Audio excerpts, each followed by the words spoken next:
Hello everyone! Welcome back to another Barkeep stream. I am your host as usual, Barkeep. Hope you guys have had an amazing week and a really good weekend so far. Mine's been pretty good. Except for all the heat. It's been really hot around here, I tell you. Like, blazingly hot.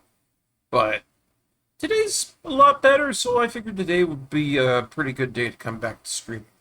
As you know, I recently took off a week, 8 days exactly, so maybe a little bit more than a week for health and prosperity. You know, try to get back on stuff and get things all set up. For most of you who do know or don't know, right now is a bit of a difficult time, I do have to say. So I've been working around with finances and stuff and trying to find work, and I think I'm on a good track for all that stuff right now. Managed to lower a whole bunch of costs while keeping the same sort of perks when it comes to my internet stuff, so that was really a good thing that I had going on yesterday. Very happy about that. So, with all that out of the way for today's roster here, now that I can get back to stuff, and it isn't 33 degrees centigrade outside, what we're going to do today is we're going to finish up Megaman Legends, and then after that, I found out that RetroArch, of all things, has finally brought about the end to the age-old problem of how the hell do we stream, or even emulate, Gauntlet Legends. Yes, that's right, Gauntlet Legends, one of my favorite games back on the N64. This title has not worked for emulation for a long time.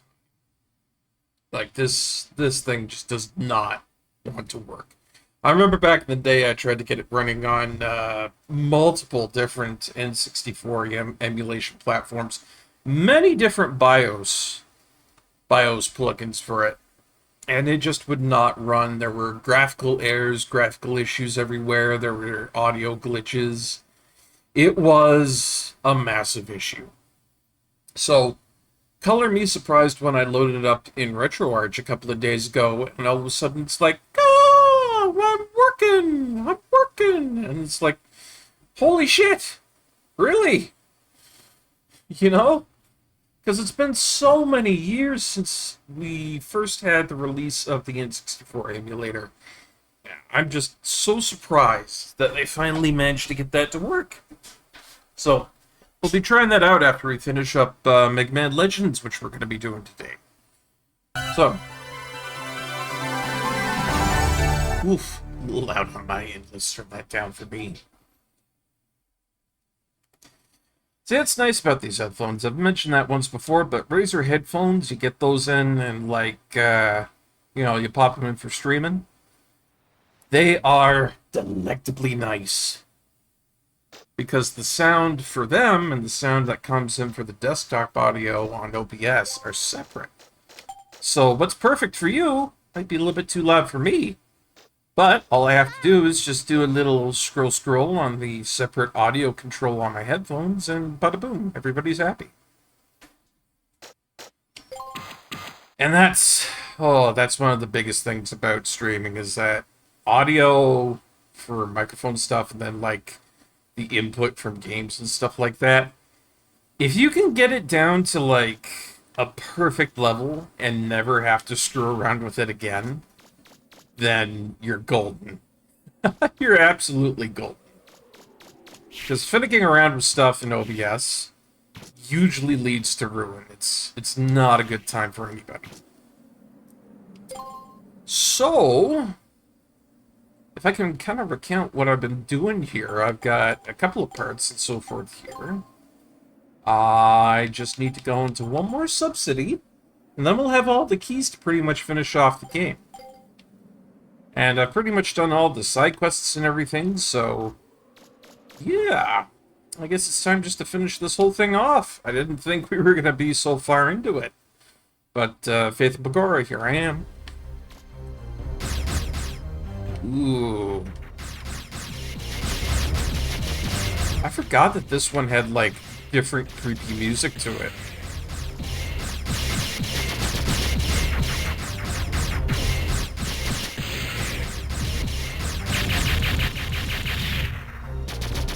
most of the subsidies that I've been in have, I don't know, a very set routine to its music. It's got the OST from a place that nobody knows for it. Or at a place that nobody knows. But yeah, this one's different, and I totally forgot that it would have a different soundtrack for it. Huh.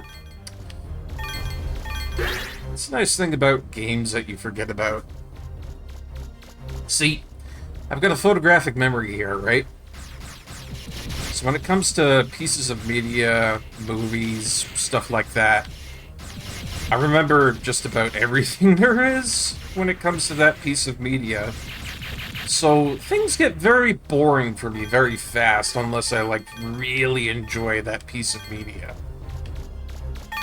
Because, well, say for example, you know, you do an Avengers movie like Age of Ultron, and it's like, oh yeah, I remember this twist and that plot point, and oh yeah, this happens here and that happens there, and, you know, it gets to be, unfortunately, a little boring. So, if a movie's writing doesn't carry itself all that well, then I start to have a problem with it. And that's sad. Because if a movie's got really good writing, and it, like, carries itself perfectly, which there's very few and far in between that do that, well, then you got yourself something that I could watch and play over and over again. And I think that's why I like video games a lot. It's because you're the protagonist within every video game, right? Well, I guess not so much protagonist as you're the one who is inserted into the game. You are the one in control. And when you are that person, you have a multitude of different outcomes to influence when it comes to playing video games. Whereas a movie will be the same way, the same thing every single time. You have the ability to influence different changes within a video game. So that, to me, is really appealing. Because a movie is a story that, it's the same story every time. There's no big change to it. Unless, like, a writer writes it differently or tries to reinvent it, the story, even then, primarily stays the same. But yeah, that's why I like video games. Video games, you can make mistakes, you can fail, you can succeed. You can have so many different things happen when it comes to a video game that outcomes aren't necessarily the same every time. Yes, there are games out there that follow a strict movie format, kind of, you know. They do have that story format and everything. But at the end of the day, it's up to you whether you're going to make it through all that or get a game over. That sounded like a door opening somewhere. I better take a look around. Anyways, that's my whole tangent on video games, movies, pieces of media, and just having a photographic memory and what do they call it? It's the condition that you have, which is opposite to hyperphantasia. Hyperphantasia being that you have the ability to visualize things incredibly good, like down to the very smallest detail, the very smallest minutia of the thing. Alright! There. This should be the last key. Now all I have to do is open the central gate. Got the keys, got a Chivo, good stuff. Gotta be done this thing faster than I can realize. I mean, we've got such good buster parts and everything on. The fight with Juno is going to be relatively easy, I feel.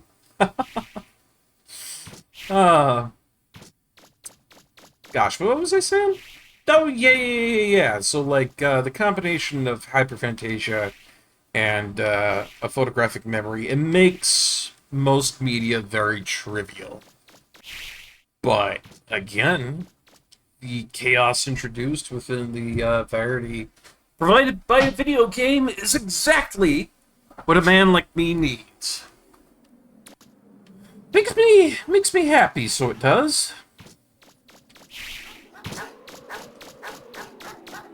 Now, if only these dogs could be a little less feral. It would make me very happy if they were less feral.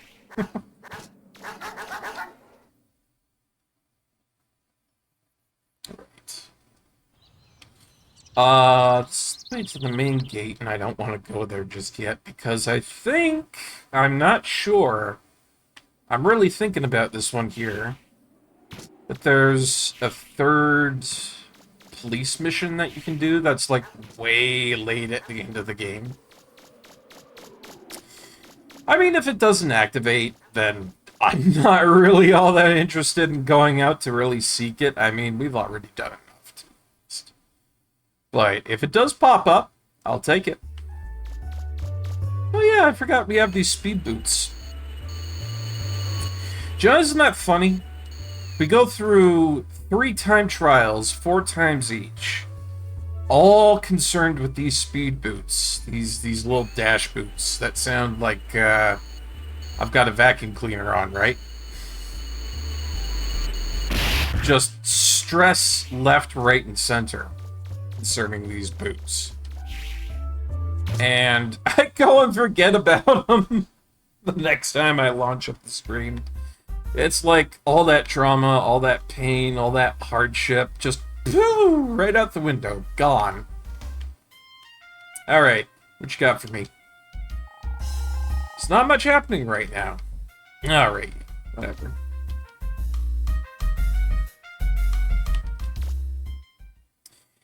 If there is nothing there, then I don't need to necessarily care.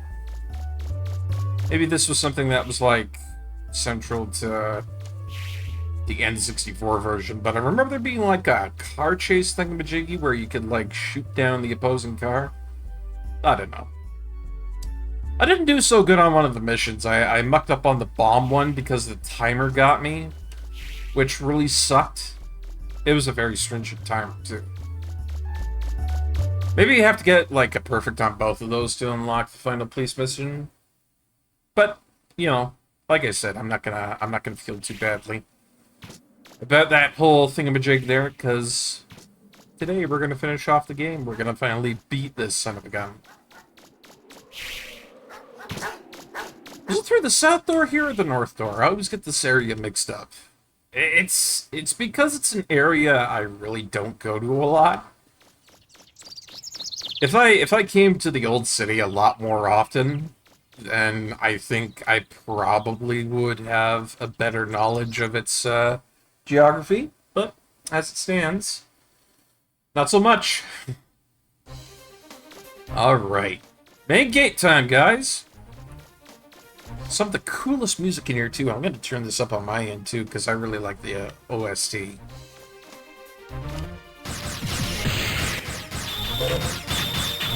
Hey, look at these things trying to act all tough.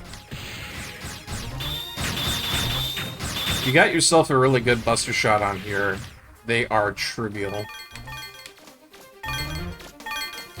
And actually, come to think of it, buster part-wise, the buster unit that I have on right now, Buster Unit Omega, that gives me maximum range, but range is not something I necessarily need right now.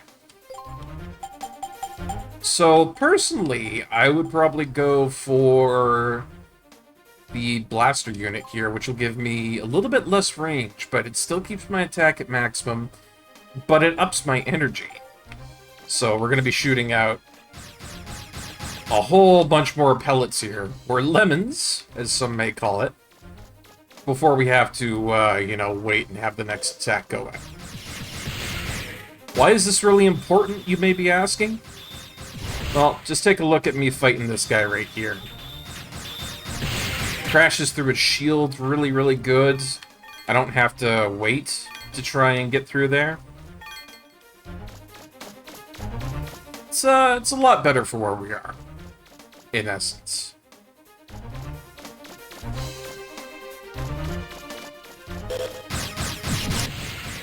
Generally, you'd think just having maximum power would be enough, but, you know, sometimes you gotta have that rapid fire on there, too.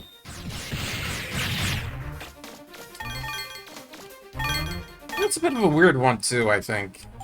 Like, just looking at the buster parts that I have here, Laser's a fantastic one because it's attack +4. Sniper Scope I really like because it's attack +1 and range +5. But if I didn't need range, you know, if I really didn't need it all that badly, I could do something that increased my rapid and my energy, right?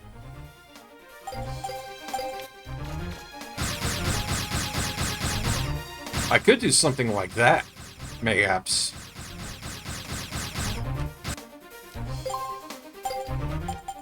Because, well, maximum attack really isn't all that important. And having maximum range right now, it doesn't really seem to be a big thing, I guess. See, I'm wondering if I have anything better than that.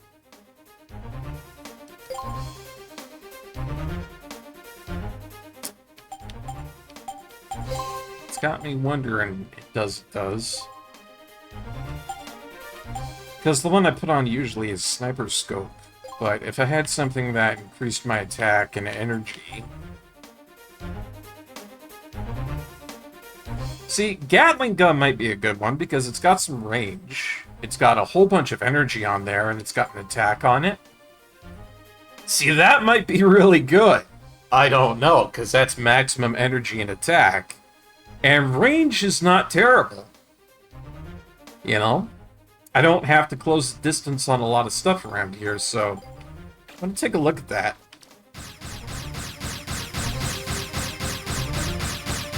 Oh yeah, wow, you just... It doesn't stop firing at all.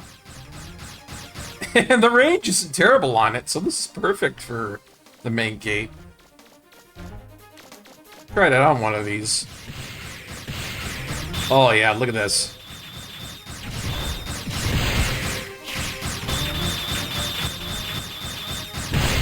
Basically, as long as I don't have things being fired off at me, there's not a lot of chance for a Reaver bot or anything else to get a hit off. Because it just keeps going. It doesn't stop. So, maximum range and maximum attack and maximum energy, this configuration that we have going on right now, both of them are very viable.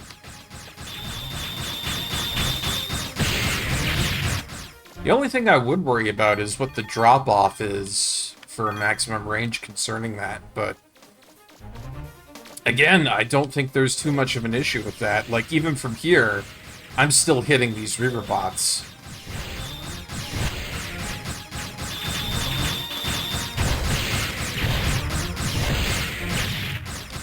Yeah, I think I'm gonna go with this configuration. It's a bit of a mean one, to be honest, and I think if I can keep the distance with Juno, we'll be seeing that health just go... Maybe at least for, like, the first phase. I don't know. Use the Watcher key? Yep. The second door. Mm-hmm. What is this? It reads... Sleeper. Sleeper indeed. That was me a couple of days ago. My god, I was just sleeping left, right, and center, and then today I overslept. I slept way too much. Oh, hey! Hello, Tillier. Good to see you into the chat there. Hope you're having a good day so far. I decided to get back on, as per my message in Discord, and we're going to be finishing up some Megaman Legends today. And then afterwards, which I was so stoked to find out that RetroArch had fixed... I don't know how they did it. It was some bizarre fix I'd never heard of. But they got Gauntlet Legends fixed up. So, after this, let's go ahead with it, you know? Give it a shot.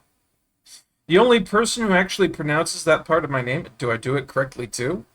I know one time I saw Atelier, right? And I looked it up because I was curious where it came from, and it turned out to be a French word for, like, an artisan's workshop or like a collaborative area of artistry is what I remember. And I think that's a very interesting French word. I think it's very robust in its meaning, one would say.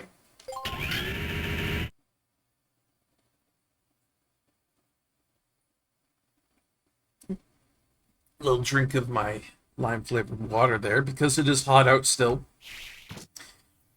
Regardless of what it is today for the temperature, it's still What does hot. this one say? Dreamer? The dreamer. Well, it should be the last one. Yeah, use the dreamer key to open up the door. I say yay to that. Oh, look at this area. If anything, this area looks very cutscene-y, if one might say so. Look at that. We got like a big map on the wall flashing around there, this whole big thing in front of us. I'll proceed there in like just a second, but I guess I just want to chat first about the fact that yesterday was a no-go for streaming, even if I wanted to, because it was a deep fryer. Our high was literally a record breaker here for my town, and it was a high of 33 degrees centigrade. Not bueno for me, not bueno for Barkeep, who is used to -30 and -40 weather. I like the cold, and it's much easier to warm up than cool down.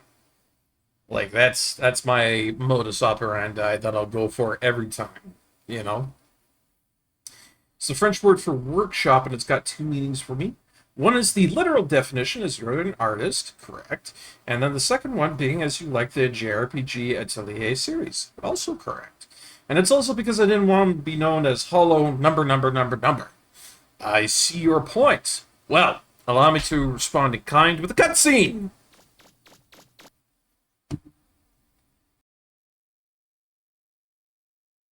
What's happening to me? This is the first time I've ever been here, but I feel like I've seen this before. Something is telling me there's danger here, that it shouldn't be opened.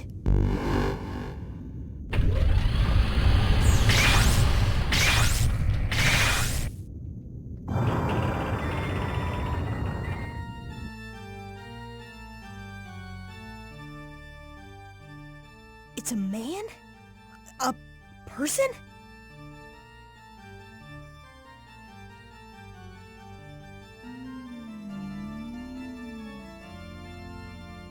Was it you who awoke me?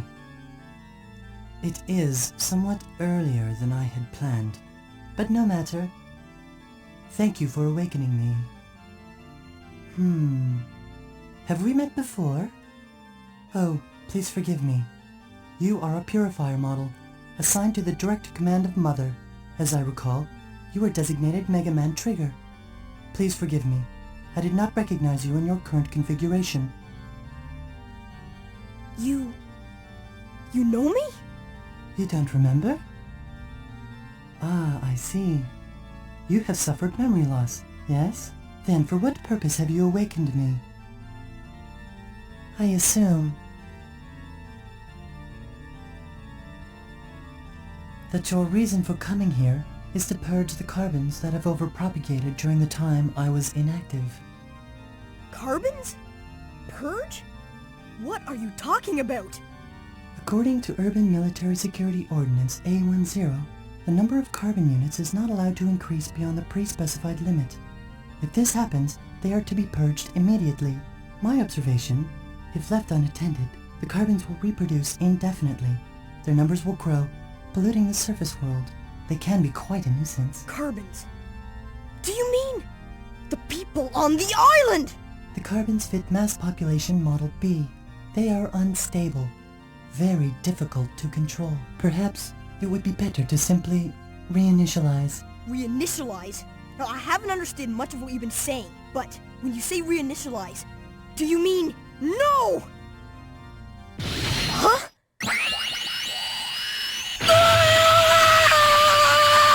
This is quite regrettable. It would be much simpler if I had the assistance of a proficient unit. such as yourself. Once my task is complete, I shall inquire as to the presence of a backup of your memory on Eden. Until then, please remain where you are. Yes, until then. What? It's...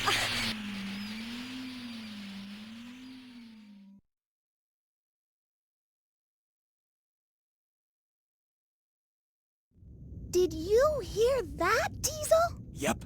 Something tells me he's not kidding either. I really think he plans to kill everyone on the island. Diesel, we've got to do something. We've got to stop him. That's easier said than done. Besides, do you think we could beat him? Well, what about Megaman? I don't like it, but I can't think of anything better, so... Oh, here's a problem. Hey, Tron! How do you stop this thing? Oh, this? Like this! Megaman, are you all right? Thanks for your help.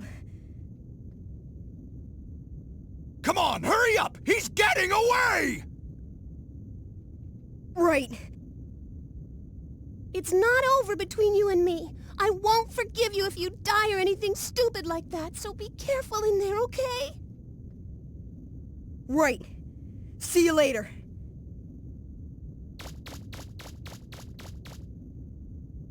Don't worry, Tron. If anyone can do it, he can. I know.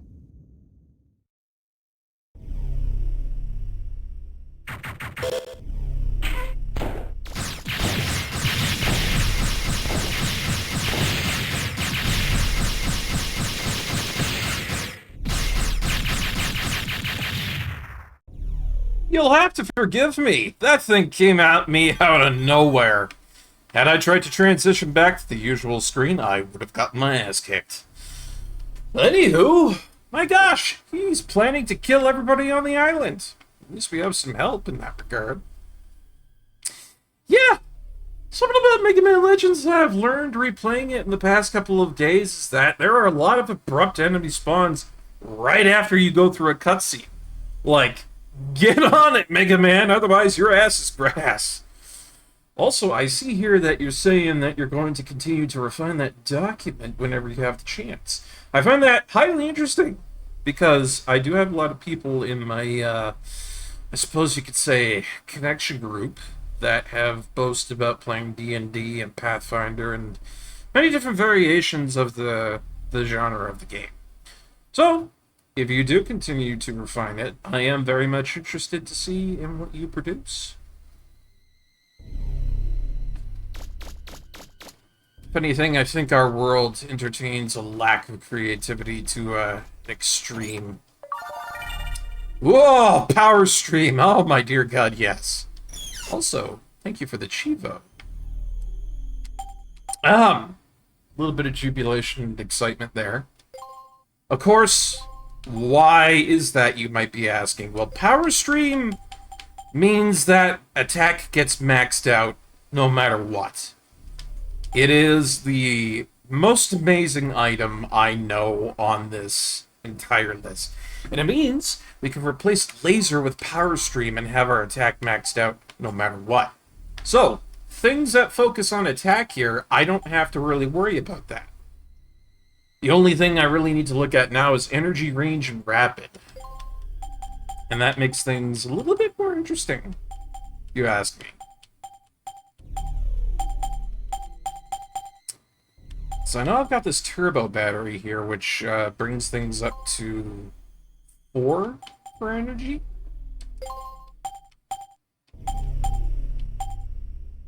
If I could get my rapid up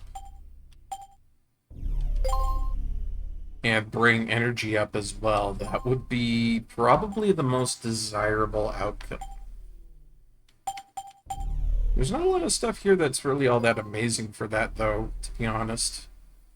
But, yeah, getting that power stream is really great for equipment diversity. Well spoken, Hollow. If there's one thing I do like about you, you have an incredible way of speaking. So, I think this is probably the best one that we could come up with, because Power Stream, that's maximum power. Turbo battery, and machine gun here, that's very high energy, all the way up to maximum. And then there's also a little bit of rapid on top of it. I'm just wondering if there's anything else. I would be inclined to use something like Sniper Scope, but at the end of the game here, range doesn't mean all that much. It really, really, really doesn't. And that's a little unfortunate.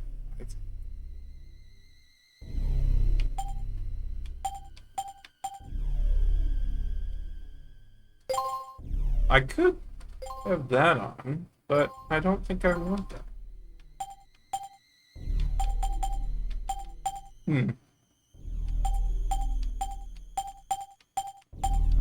Yeah, looking at all the stuff that we have on here, this is probably the best loadout that you could have for the end.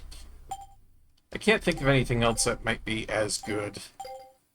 Because as you can see, you don't really need to close the distance with a lot of stuff around here. A lot of this stuff is just really tight hallways and whatnot, and having a lot of fire go out at maximum attack is really good. Also, can I just point out how creepy this area is with its music? It's just really foreboding.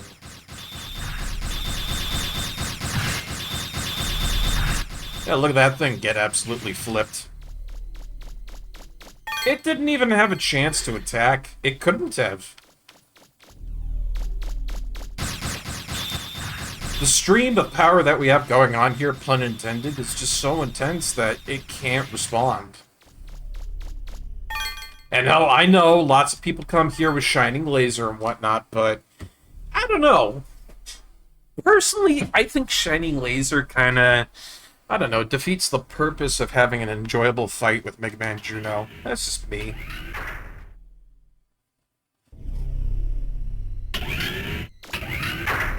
So, biggest irk ever, and I know this is a story plot point, I want to be able to collect that gigantic refractor.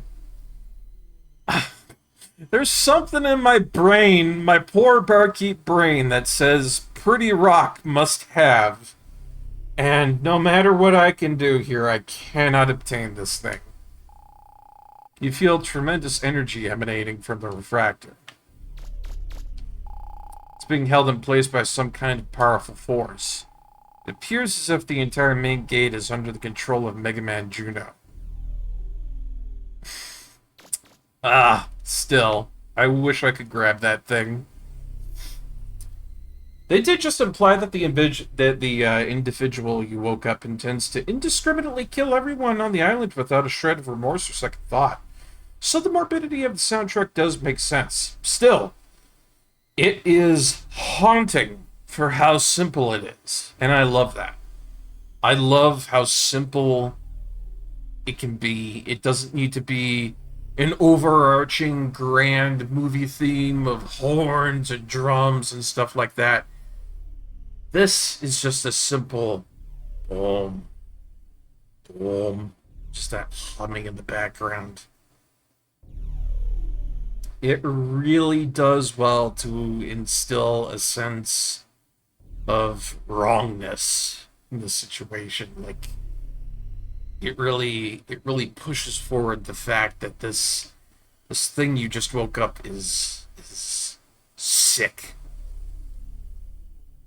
It doesn't understand that what it's doing is wrong in its nature. It thinks that what it's doing is perfectly normal. And there's a perverse corruptedness about the whole thing. And I like that. I like how that track exemplifies that to a T.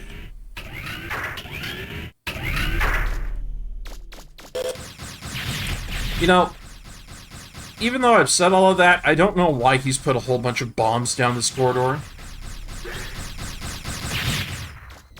Like, maybe Mega Man Juno just really is all that messed up that he's like, I prefer the company of explosive Reaver bots. You know?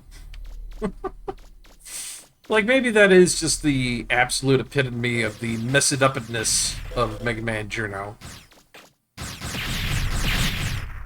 Who can truly say, huh? Since Capcom doesn't want to take any more stock in the series, there's not a lot to really go on for that sort of stuff. Not a lot of, lore other than speculation, which truly sucks, but what can we do?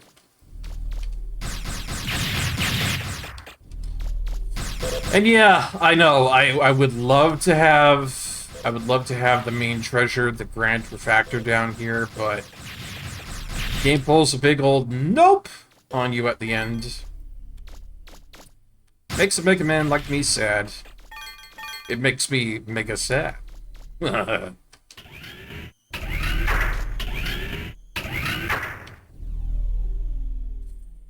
Oh boy! See, this should be a universal sign for knowing that you're going to get into some serious shit. You know, just a monkey before the final area. I don't know, there's something that kind of takes the serious nature out of it when I see a monkey standing before the final fight.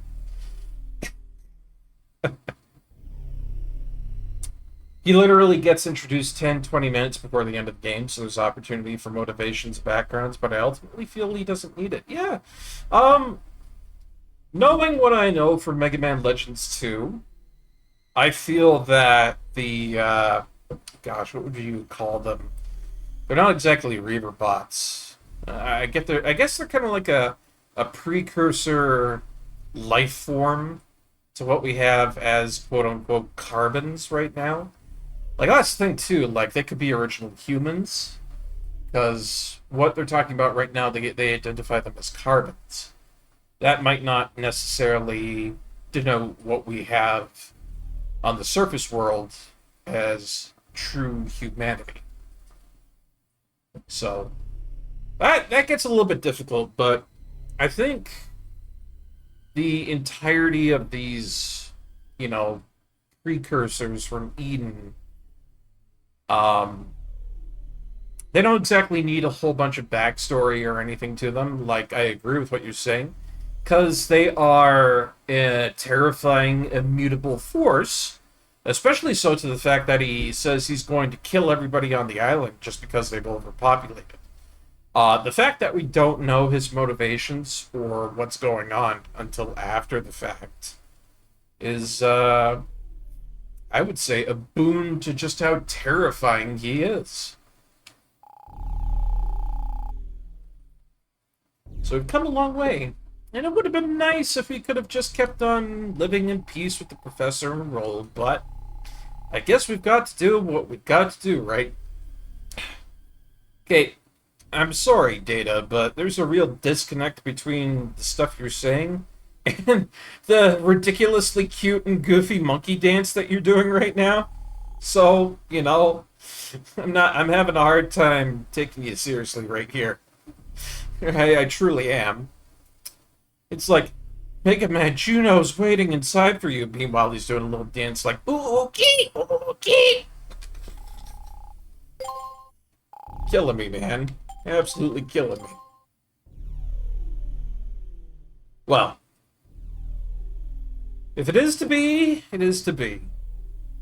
Oh, yeah, absolute extreme mood whiplash.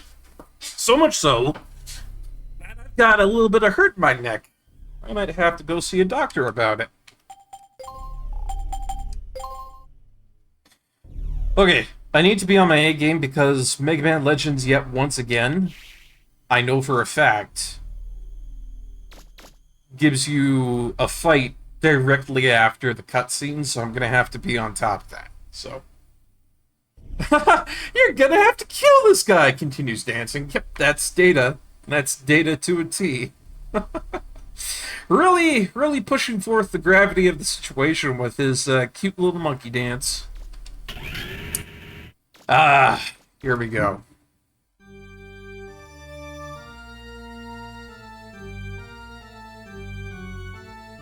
It appears I miscalculated the odds of your ability to escape that trap.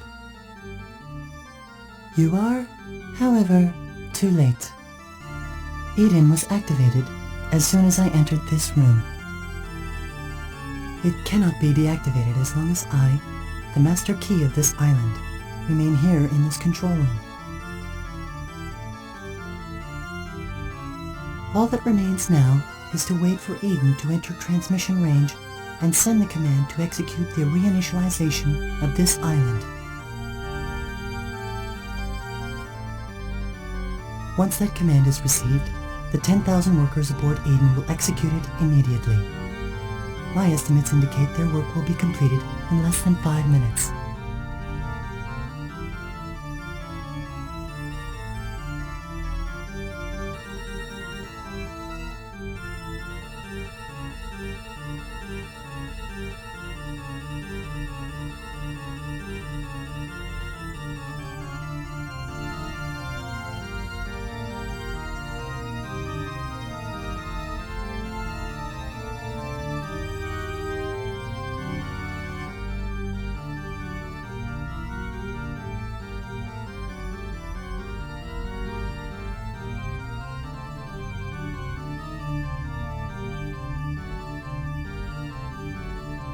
Now that Eden has been activated, any further interference from you will remain on file, thus tarnishing my operating record.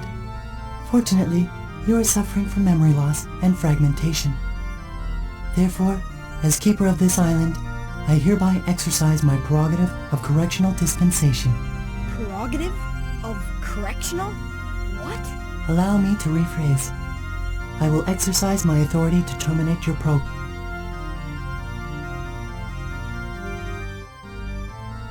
Okay, I'm glad I caught that really quick, because, like, it snaps you right to it. It does not give any qualms about throwing you right into a battle, so without further ado, let's see if I can do this without getting absolutely steamrolled by Megaman Juno. I remember him to be pretty difficult, and, dodge rolls are absolutely something I need to take advantage of.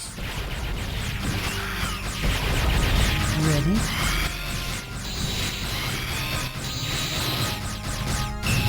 Or at least I remember them to be something I needed to take an advantage of.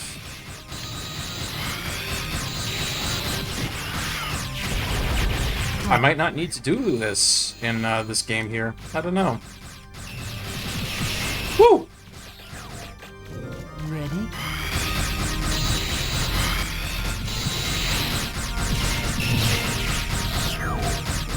Ready? Most impressive.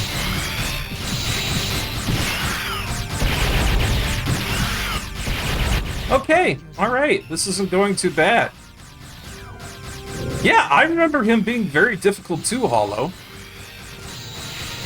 Maybe I misremembered? Ready? Like, I don't know, maybe my equipment is just, like, really well assembled right now. Because I'm having a pretty easy time with him right now, or at least his first form anyways.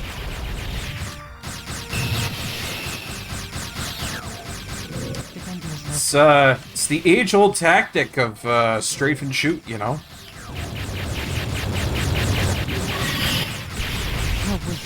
I mean, Earthsunder promoted it. There's promotion from it from Demon Werewolf. Lots of people really like this strat, and it seems to work out really good. How was that? Ready? Give up.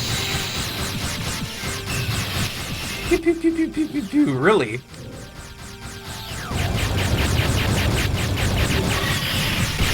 If I end up doing this damageless, I'm gonna feel a little bit cheated out of a proper fight.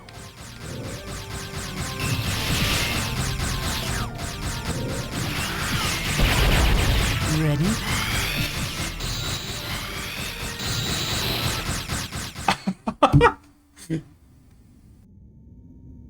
My. It would appear that I have made an error.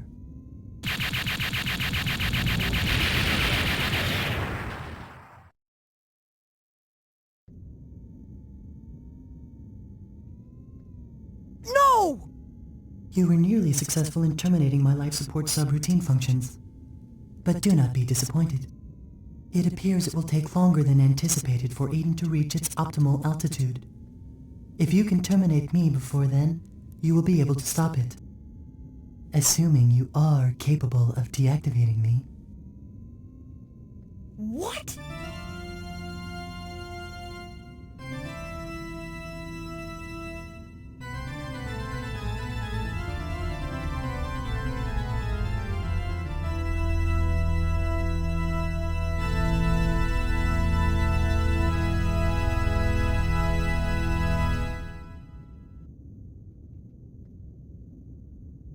Are you ready? Okay, so this might actually be the thing that I remember having a lot of trouble with. Stage 2 of Megaman Juno is just not a happy time thing to go around with. But, you know, as long as I'm here on the pause screen, I'm going to give myself a moment to say, welcome on in, Earthsunder. I am very much ready. I'm hoping I'm not going to get my ass handed to me. That might happen. But, yeah, it's good to see you on in, bud. I'm back to doing my streaming stuff, considering that it's not 33 degrees centigrade again. I will keep harping on that. I will keep harping on that as much as I need to, because I hate hot weather. The circle strafe method works as well as spin to win. Absolutely. Absolutely, and I think that's probably going to be something I'll use here, so... Without further ado, Megaman Juno, Form 2, let's go.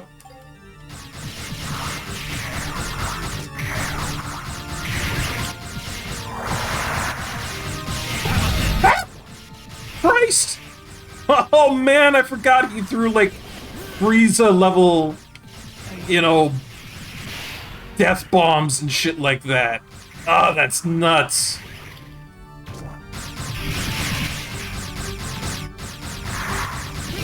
It's okay, I think we're gonna be alright.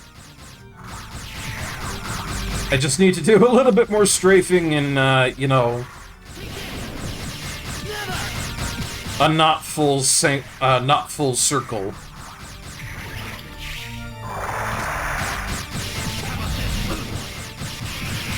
Christ almighty, he gets aggressive.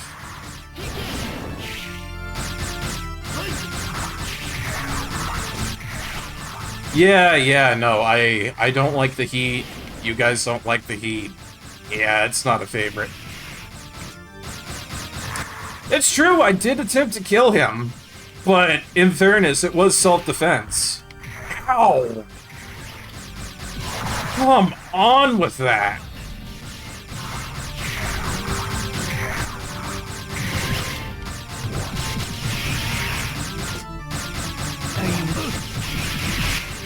You know what, Juno? If you're gonna be that rude to me...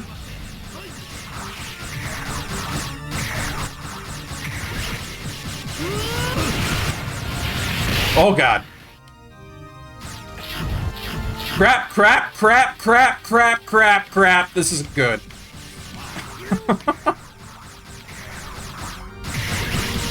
Alright.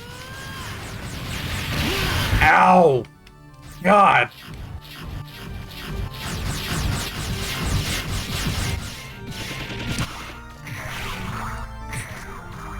Okay, I'm a little bit worried now because now I remember why he's so tough. He's got a lot of rapid attacks that come at you. And, yeah, not great.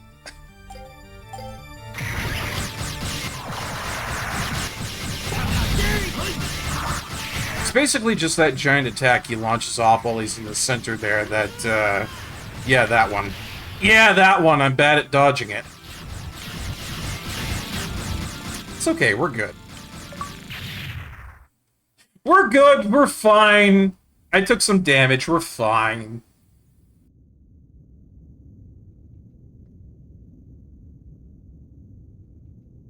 It appears I was in error assuming that a bureaucratic model such as myself would be able to best you in hand-to-hand combat. However, I was successful in keeping you occupied long enough for Eden to achieve optimal altitude before you could interfere.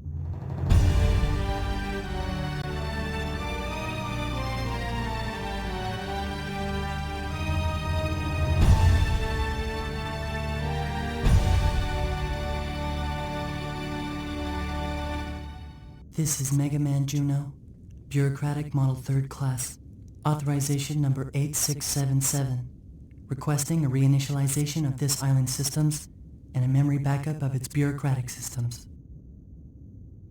Stop! Stop it! If you wish to shoot me, please do not hesitate. My program has already been backed up in Eden's central core. I eagerly await my next activation.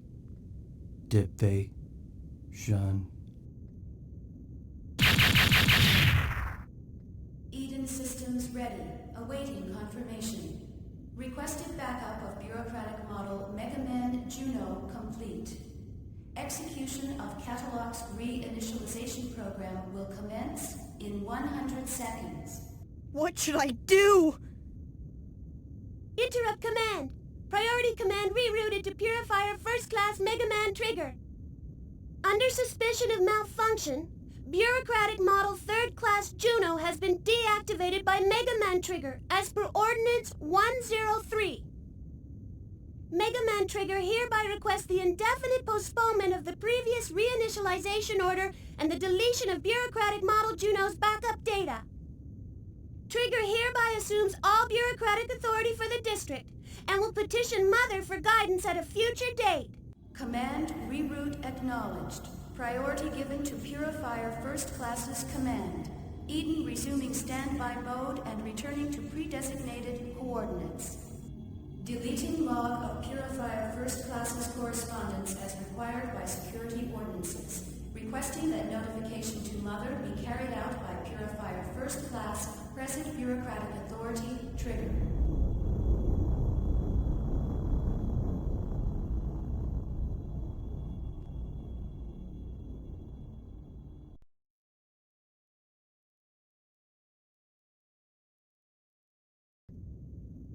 Data? There's nothing to worry about anymore, Megaman.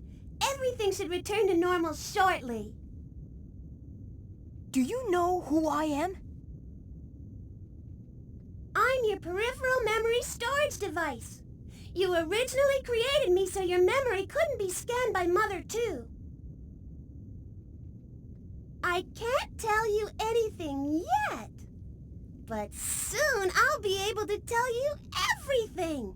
What you are, why you lost your memory, your original function, and mission. Megaman! Megaman! Blasted contraption! It's always breaking down at the worst time! Megaman, are you all right? Yep, I'm just fine. Gramps and I were working on the radio forever, but couldn't get it to work. Megaman, you won't believe what we saw! I'm glad these old eyes of mine lasted long enough to see it! Calm down, Gramps. He's been like this ever since... Huh? Megaman? Are you all right? Oh, it's nothing. Really. I'm sorry that I scared you. You're always running off like that, making me worry myself sick over you. But somehow, I know you'll always make it back. I have faith in you. Thanks. See you soon. Data, let's go!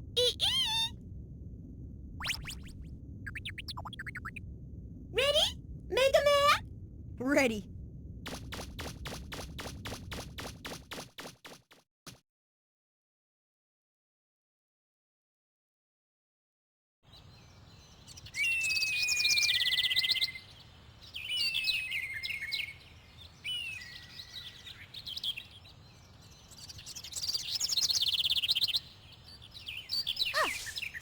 All right, we're ready to go anytime you are. Thanks, Roll.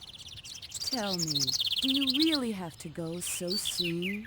After all you've done for us, please stay a while longer. We haven't had the chance to thank you properly. Well, it's not that we don't want to stay. It's just that we've got some unfinished business that we've got to take care of. Right? Yep. That's right. Besides, now that we've got a refractor for the flutter, it's time for us to go. If you must go, won't you at least come to town and say goodbye to everyone? I suppose we should at least say goodbye, eh? Hey, Megaman, why don't you go? Give him our best. It would mean so much to everyone. Go on, Megaman, and say goodbye to the junkman's wife for me. Okay, I'm going.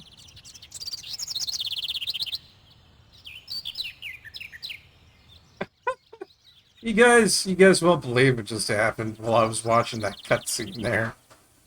Frickin', I'm enjoying myself here. I'm watching, like, you know, Data come and tease me all about how I'm like, you know, I'll soon be able to tell you everything about who you are, Mega Man. And it's like, all of a sudden I hear this clunk clunk, and I'm like, what the hell was that? I look behind me. Wouldn't you know it, it's the Roomba that I have set to activate. Oh, that Roomba gets me every time, guys. I'll be just chilling somewhere, having myself a nice little bit of relaxation, and all of a sudden I hear thunk, and it's like, ah! Who is that? What is it? Am I being invaded? You know? And I look over, and it's just the Roomba being a doink. Well, suppose I should say goodbye to all the friends we've made here. Hey there! You did a pretty good job for my sidekick. Don't forget to tell all the people on the other islands about how you're my sidekick, okay? See you later, then. Screw you, Jim. Pretty impressive. Okay, I admit it. We lose. You've got us all beat. See, now that's somebody who knows how to take it like a champ. You know? Just don't forget, we let you into the gang, see? You're still the low man on the totem pole, got it? This guy talks like a 1960s gangster. You know? And I love it.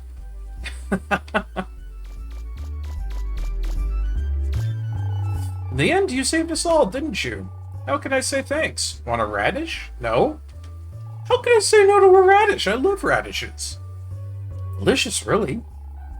Anyway, I wonder what my wife's up to. Oh, they misspelled too. Oh, translation errors. Killing me, man. Killing me. My body just refuses to go into labor. Looks like this is going to be a difficult birth. I see. That's what you want to say about the recent almost genocide, huh? Okay. Mega Man. Well, I never got a chance to meet your girlfriend, but I'm sure she's a wonderful girl. What, me? Jealous? Well, maybe just a little. I never knew that. I never knew she said that text. Generally, I just finish up the game after that. I don't really do a lot of exploration, but... Well, you learn something new every time you play this game, huh? Thank you for saving the city. You know, you remind me of my dead husband! Excuse me? That's not something you hear in everyday conversation. When he was younger. Okay. Alright. This town's a little cuckoo for Cocoa Puffs on re-introspection. Thanks for everything, Mega Man. Come back and play with Paprika sometime. See, she's normal. She's like the only normal kid here. Still shocked at how they basically sidelined the entire comment on how Data just outright eliminates Juno from having any chance of coming back. Yeah. Yeah, no, they just like, poof, he's gone. Just gone, poof. No more Juno. Backups? What backups? GG, oh, thank you for the GG's, Hollow. Thank you for the GG's, Osunder. We had a little bit of a tough time with that second form of Mega Man Juno, but it turned out to be okay in the end there. So, good for us.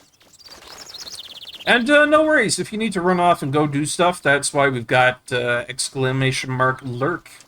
You know? If you gotta be a lurker, You could be a lurker. Yeah, that is a tough second form, I tell you. Mostly because the Megaman games have such a strong tradition of introducing a villain that will never truly die. Yeah, they do that, don't they? They do that. Alright. Who do I talk to? Is it you? It's not you. Is it you? Ready to leave, Megaman? Yes. I'm all good to go. Thank you so much for your help. Take care of yourselves. Bye. Take care. Goodbye. See you later, Amelia.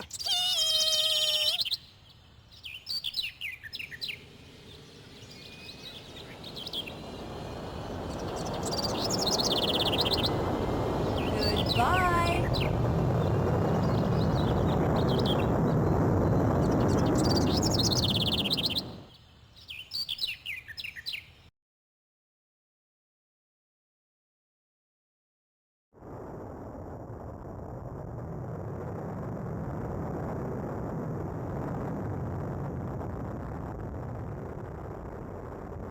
After all that, we still didn't find out anything about your mom and dad.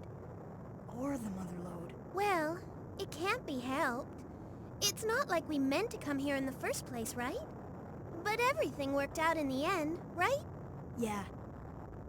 Hey, Megaman, did something happen while you were underground? Huh? Yeah. Well, not really. Don't worry about it. Well, I don't know, but don't ever forget that I'll always believe in you, okay? Roll.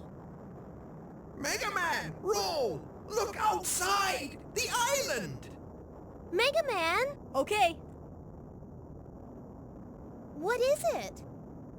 Whoa! Roll left! Left! Huh? Okay. Hey, isn't that... They all came to see us off. Thank you so much!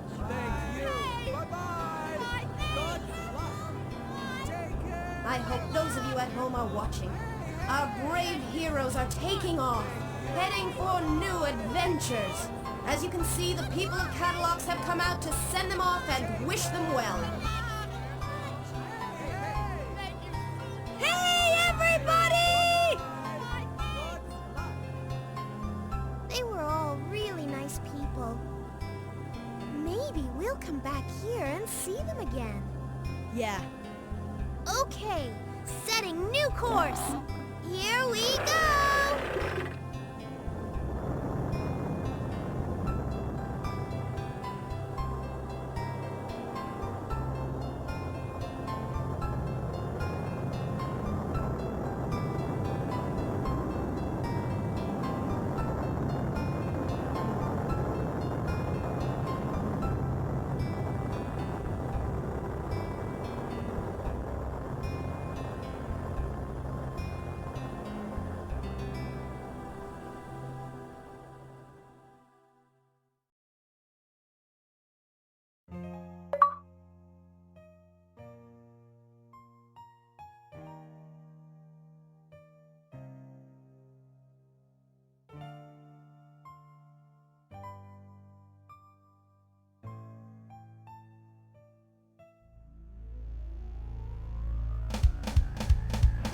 In about an hour, we'll be arriving at our destination, Catalogs Island. Double check your equipment readings and make sure everything's in working order. I swear this treasure will be ours or my name's not Bond. Let's do it! Gramps, can you open up the number 11 valve again? Got it!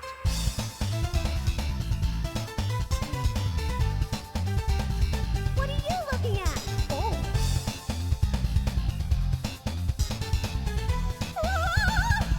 It's a dog!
Let's go! That's it!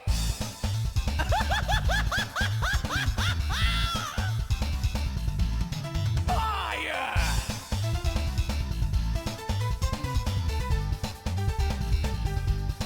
Keep it up! It looks like they're serious. They want to go out fighting just like cornered rats. On your toes, everyone!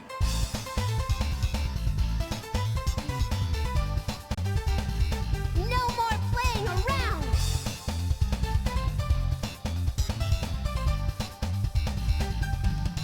I'll show them!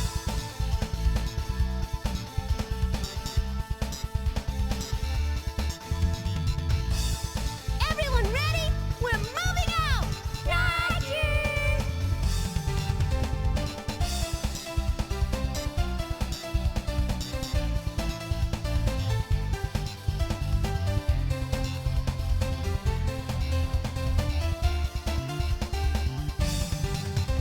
It's not over between you and me. I won't forgive you if you die or anything stupid like that. So be careful in there, okay?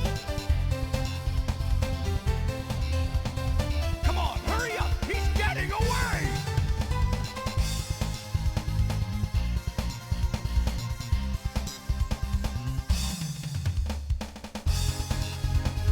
This is Megaman Jr., bureaucratic model 3rd class, authorization number 8677, requesting a reinitialization of this island systems and memory backup of its bureaucratics. Stop! Stop it! Eden systems ready, awaiting confirmation. Requested backup of bureaucratic model Megaman Juno complete. Execution of catalog's reinitialization program will commence in 100 seconds. What should I do? Interrupt command. Priority command rerouted to Purifier First Class Megaman Trigger. Megaman Trigger hereby requests the indefinite postponement of the previous reinitialization order and the deletion of bureaucratic model Juno's backup data.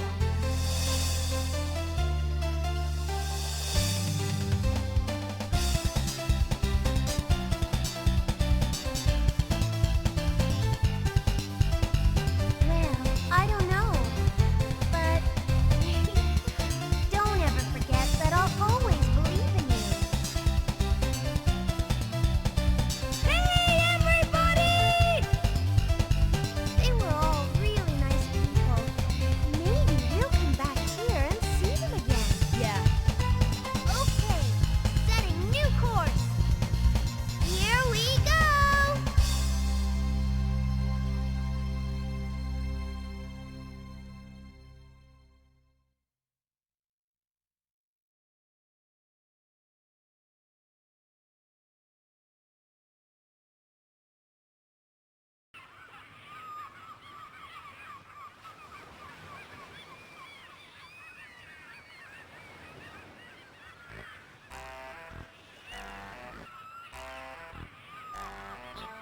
Well, there they go. Not a care in the world. Hey, Tron! Can't this thing go any faster? No, it can't. I had to gather up all the spare parts from everything he blew up to build this. That's right! That's right! We'll just have to rough it until we get to the next island. If we sell what we found, we'll get back what we lost and then some. We'll live like kings!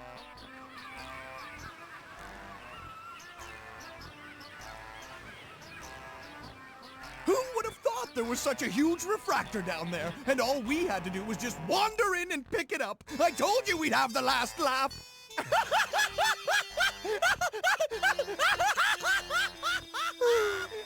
That's assuming we make it to the next island without sinking. Oh well, at least he's in a good mood.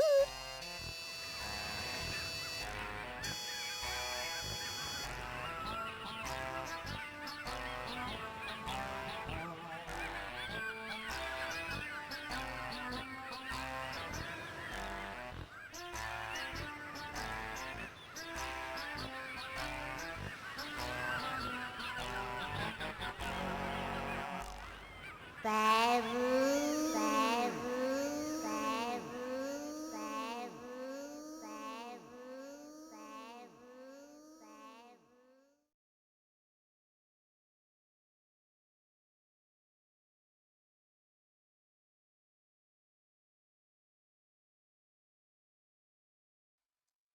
Ah, boo! Well, there it is, everybody. Capcom's masterpiece, Megaman Legends, complete.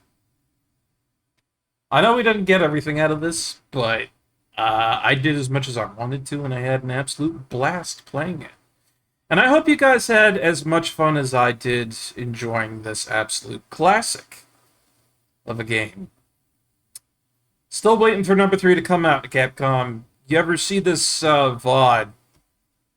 Heed my words. There's interest. Alright? There is interest. Was fun to relive it vicariously? Good to hear it. Good to hear it. Oh. Anywho, that's going to be it for today's play of Mega Man Legends. But the stream is not over yet. I need to say that really freaking quick because it is not over yet. No, no, no. Because, as I stated beforehand, a miracle has happened within the Emulation Society.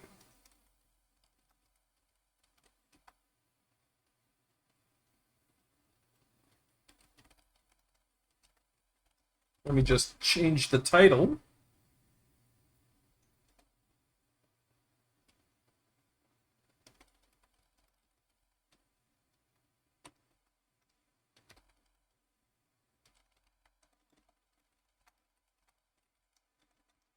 And update that really quick. Boom. There we go. So, now what we're going to do is we're going to go ahead and close out of that there. And we're going to play a new game, Gauntlet Legends for the Nintendo 64. I mentioned this earlier in the Discord, but I have to say I'm surprised that RetroArch of all platforms had the ability to somehow fix this game. Now, to be really brief on the whole thing, Gauntlet Legends 64 was previously completely unplayable. You could not emulate this anywhere. Like, there were no emulation platforms or BIOS programs to make this work whatsoever. And then all of a sudden, RetroArch comes out of the woodworks and says, hey, it works now. So, this was one of the big ones I played back as a kid. I really loved Gauntlet Legends. I saw this thing on a ferry cruise ship on the one time I was on a ferry. It has been just all over the place. And I hardly see much mention of it because it's in such a poor state for emulation. So the fact that RetroArch is able to do it is amazing. So, kind of fun that we went from one Legends game to another Legends game. You know, like we went from Mega Man Legends to Gauntlet Legends. That's kind of funny, right? And I do see in chat there, Ursunder, you're asking the rather good question, why Legends over Dark Legacy? Well, very good question. And I have played Dark Legacy before. It does have a lot of stuff that's a lot better than the N64 title. But I think we're going to be doing the N64 title here purely because it's out of nostalgia and the fact that they somehow managed to got this running again. Just, it's amazing. Because I have struggled all my life to somehow make this work, and then all of a sudden, one program comes out and says, yep, it's good. It's done. You know, you can play it, it's good, your nostalgia from your childhood is completely ready to go. So that's the big reason for that there, I would have to say. You get behind those reasons? Good to hear, good to hear. Played Legends, but never touched Dark Legacy, could be wrong. Dark Legacy is basically almost the same as Gauntlet Legends, except it expands upon a lot of different stuff. You have a lot of different characters that you can play as. There's a lot more to the levels, the gameplay, and it goes on for quite a while.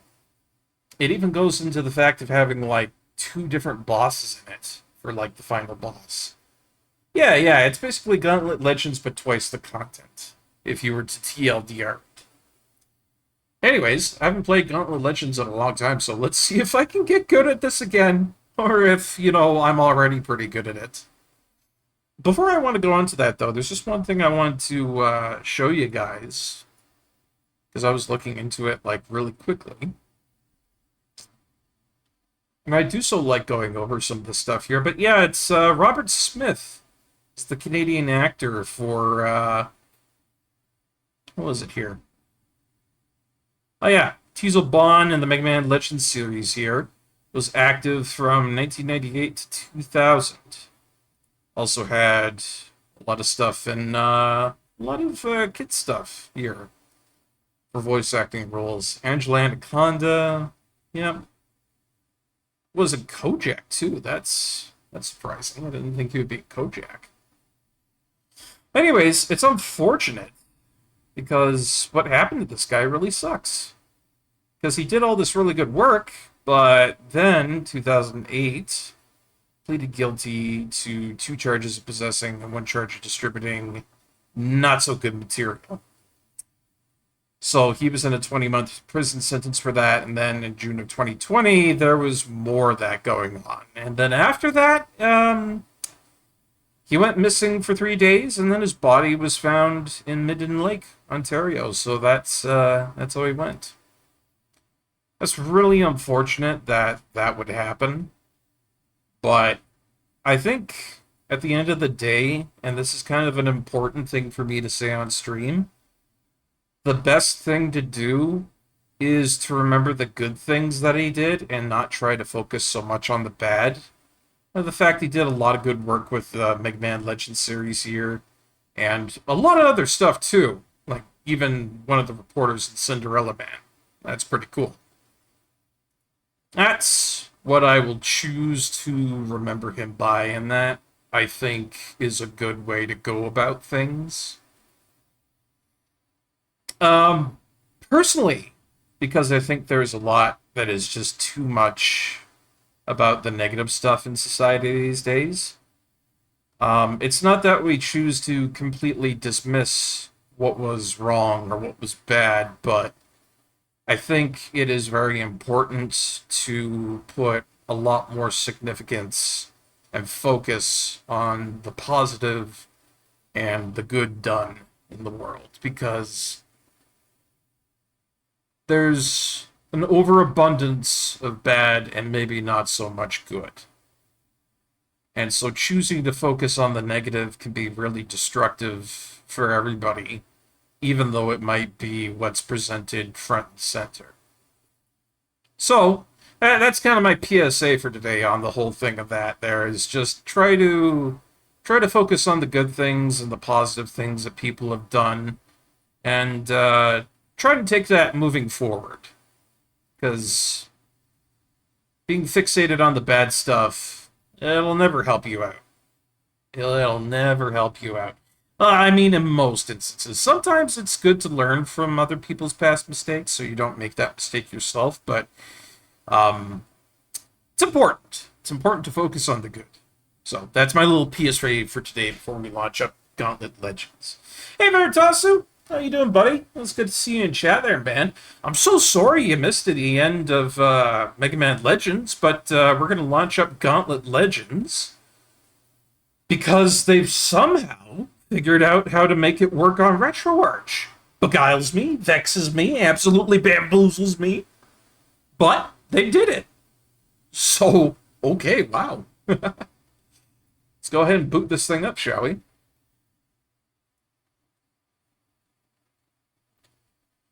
Remember when you needed the expansion pack back in the day for this sort of stuff? I do. Good old Midway.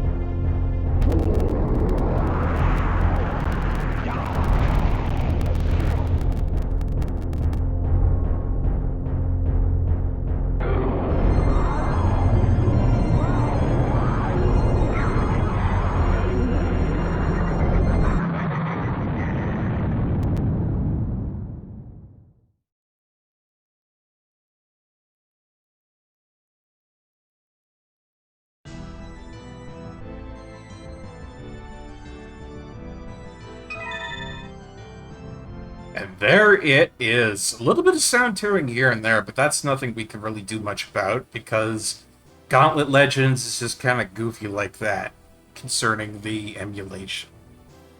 Oh, you played the PlayStation version. Very cool, very cool.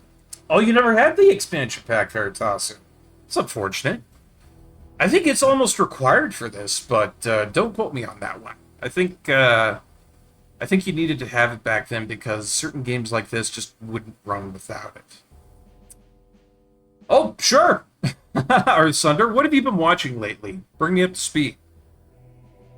Has it been has it been Taiman and Asagi?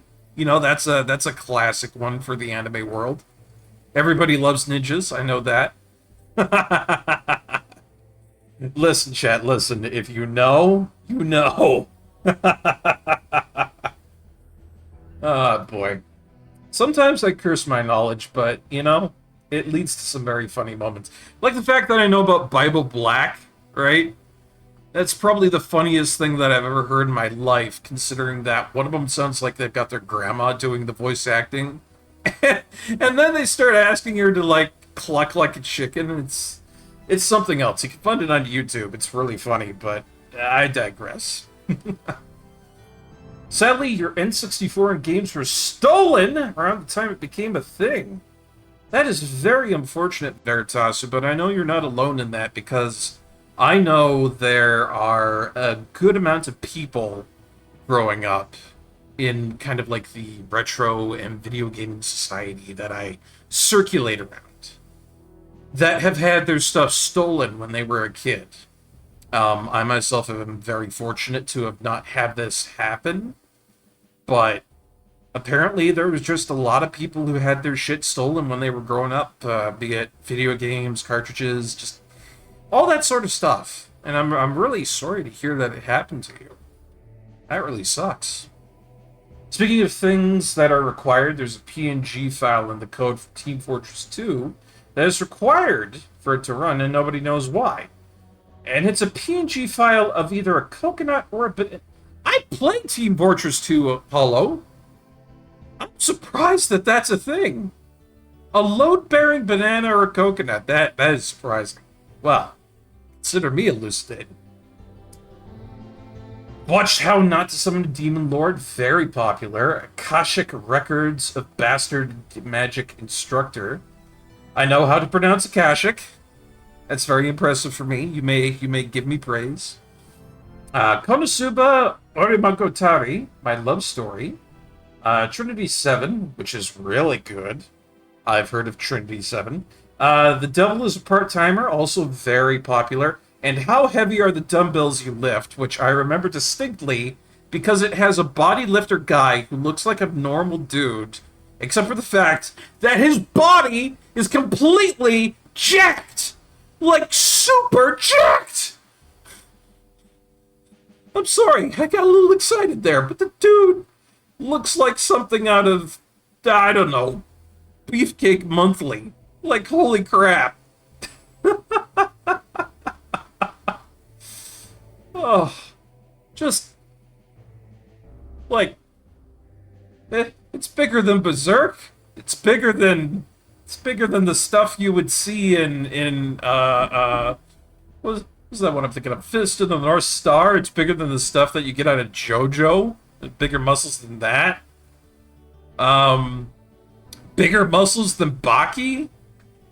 I don't know. The man's freaking huge, man. It's what I call bronze to Donis, you know what I mean? Yeah, Fist of the North Star, you know. With Kenshiro, that dude that always goes, what? You know. That sort of thing. And Kaguya-sama, Love is War. I know about that one, also very popular. Not my favorite, because it's a little bit heavy on the stereotypical side for stuff that comes out of media movies and stuff like that. You know what I mean? It's pretty goofy. Oh, looking over here at Earth Sunder making a joke, and I know exactly how it goes. Roses are red, violets are blue. Omewa mo shinderu. Well, it sounds like you've got a very good lineup, Brother Sunder. It sounds like you've got a very stellar bunch of animes to watch. Nani? Perfect timing, Garatasu.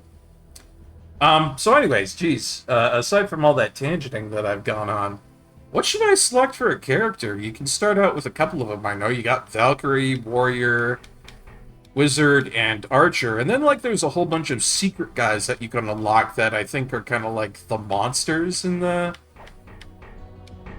game here. And you can only get them by doing these weird bonus levels. I don't know, I'm thinking I'd probably be like one of the Warrior classes. I really like going through that. I also like Wizard, especially this Wizard. Like, look at these. Like, Green Wizard, he's pretty strong. You know, Yellow Wizard's pretty strong, too. Blue, not so much, but Red Wizard? That's like a jacked Barbarian Wizard. Just, like, strong as all hell. Nani Korowa? Warriors attack, Valkyries defense. Yeah, they kind of go with an archetype. Like, classic archetype for these sorts of things, yeah.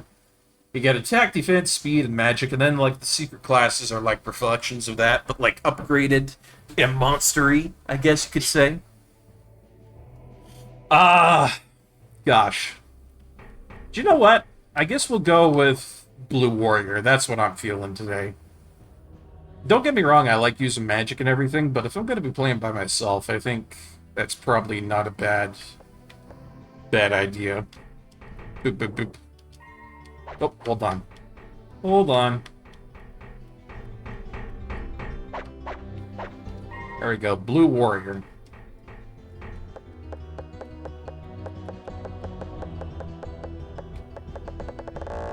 Whoa, that goes fast.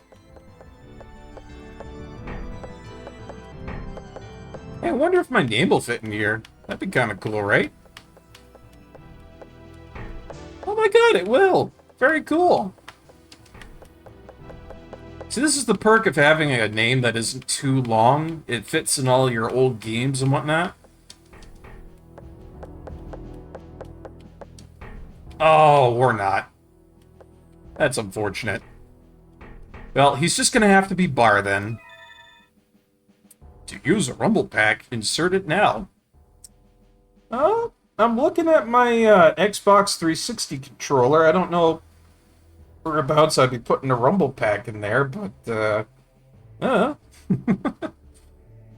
think I played through Archer Valkyrie with a friend at the time, playing as a warrior. Oh, got it. Played the alternate Valkyrie class the night when I beat Dark Legacy earlier in the year. Oh, very cool. I would say it's a lot easier to get some of the secret classes in Dark Legacy, although some of the mazes are a little bit harder too. So, Bar the Barbarian Barkeep. Barbarian. Barbarian. A little joke amongst me and my friends. See, look at this! Look at how great this is! Like, holy shit!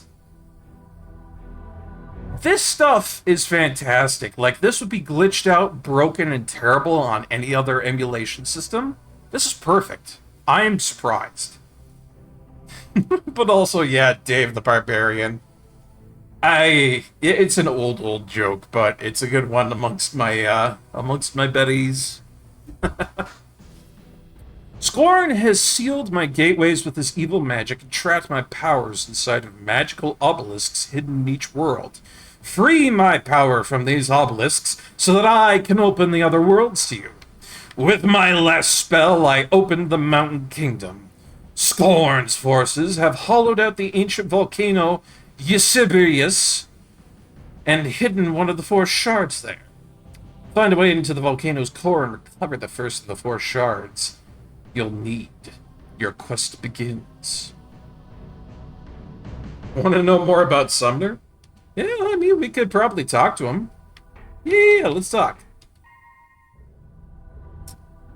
His backstory will be tight. Well, we've got a backstory right here, O Sumner, so let's learn more about Sumner. My brother Garm used the power of the 13 rune stones to summon forth the demon lord Scorn. Fucking cool name, right? Scorn was too powerful for my brother to control and broke free from his magical bonds. Scorn tossed Garm out of my tower to parts unknown. His freedom, Scorn summoned an army of evil and used my tower to send his minions to each of the Gauntlet realms. Finally, he scattered the 13 runestones of power across the known realms, hoping they would never be gathered and used against him. Oh, very cool. Ooh, a little bit of sound tearing here, but I don't think it's going to be that much of an issue. Better than Death Toll? Yeah. So there's nothing more than that, other than enemy hints, world hints, rune hints, and the shop, I guess. I have no gold. Crap.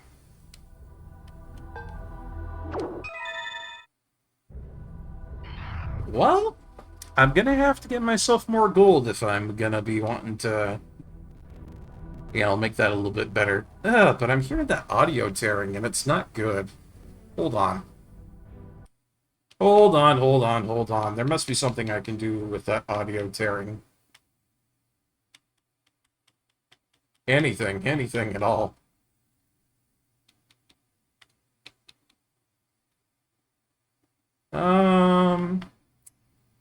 So this is just kind of me looking into the core things. I don't know if there's really something I can do here. Or maybe if I change that to full speed, maybe that'll help.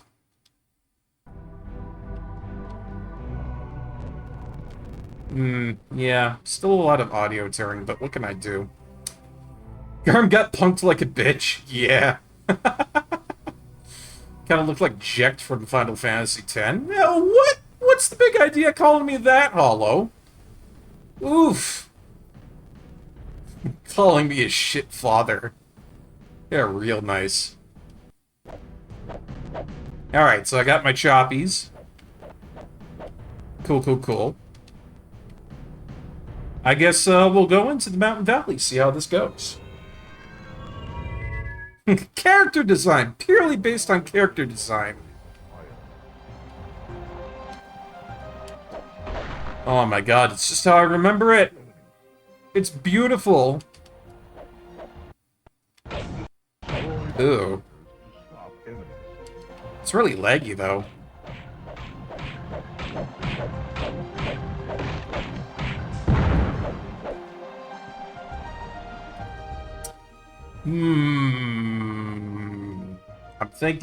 I'm thinking. I'm having a little thinking moment here, guys. Just a little smidge of a thinking moment, because if I still have it, I might switch.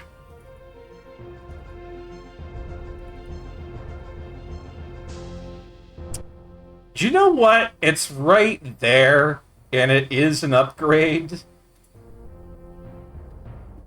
Yeah. Okay. Okay. So, very cool to see that N64, Gauntlet Legends is running correctly on the RetroArch emulator. The only thing I gotta say there is that there's a lot of lag and sound tearing still, and I don't know if that's something I can really fix. And because you guys mentioned it, first off, really quickly there, that, Dark Legacy is really good, twice the content, and, runs better. I kind of thought to myself, if Gauntlet Legends didn't run too well, I would just switch it up and say, fuck it, we'll just play Dark Legacy instead. It was kind of contingency the whole time. I just wanted to see how good it was going to run. But, concerning the fact that it was not good, I'm just going to go ahead and load up Dark Legacy, which I know runs fantastically. The items in Dark Legacy get graphically bugged up sometimes. Yeah, it's something that does happen, but I'll tell you right now, it's a lot better than having the sound get lagged out and the actual game get lagged out too. So, I would rather play Dark Legacy. Now, I'm wondering if it'll run on RetroArch of all things. It should. But if it doesn't, I have an emulator for this. Refusing to work, eh? Well, that's enough out of you, mister. Barkeep has resources for this. I refuse to have problems.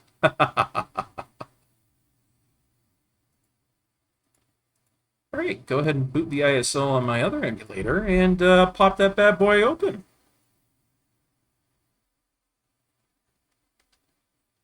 There we go. Oh, you've even lost items to it too? I don't think I've ever really had that problem. But, you know, that might just be a you thing. I don't know. All right.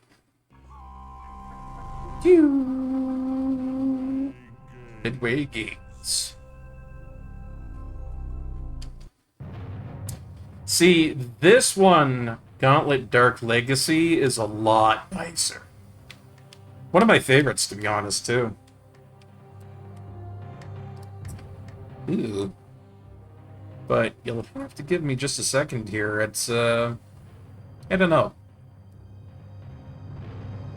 Gamepad feels a little bit weird at the moment, so let me just check that really quickly.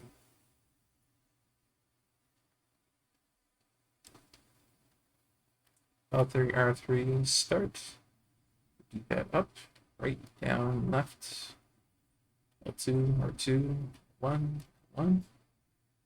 Triangle. Circle. Cross, square. Step up, right, down, left. Up, right. Analog. There.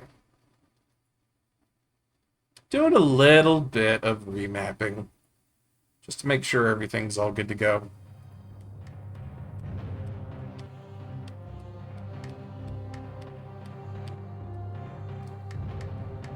There we are. So your favorite color aesthetic-wise of the characters?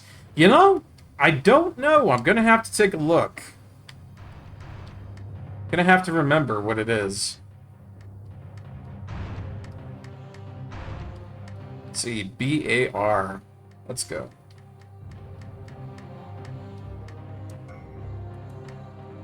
I don't know. There.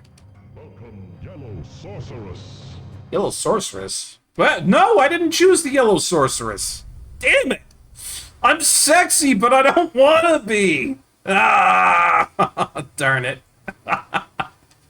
Hold on.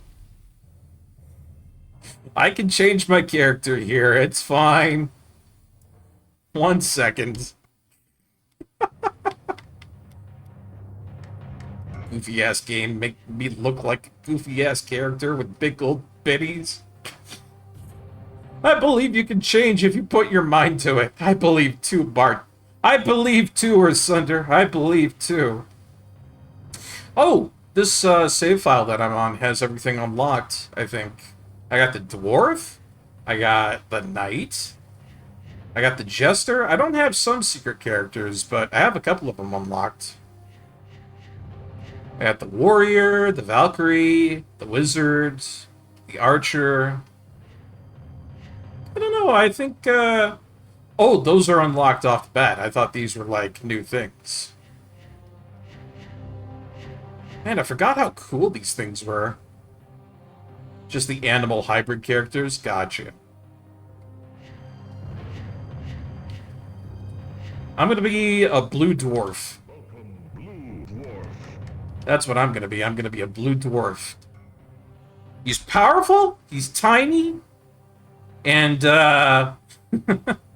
he's very, very happy to collaborate with all the Oomgies. Love the color green, but blue is more my aesthetic. Oh, gotcha, Sunder, gotcha. And sorry about that with the original Gauntlet Legends, you know, that kind of does suck about the fact that we had to you know, kind of fix that up. But at the end of the day, Gauntlet Legends Dark Legacy is going to be a lot more fun. The music is going to sound a lot better. And just everything looks a lot better and is a lot better overall. So, here we go. Blue Dwarf. Yeah, better off trying it than not. At the end of the day, it's nice to try things. There's just one more thing I have to do. It's just, I want to make sure that my input for my controller here is good to go. Wouldn't want to be in the middle of a fight and accidentally get absolutely screwed over. Let's see. Yeah, this should be all good to go. All right, cool. So we got the dwarf, we've got our big attack, our small hammer throws. Oh yeah, and our special attack. We have like a special that loads up too. I have to try to remember all that.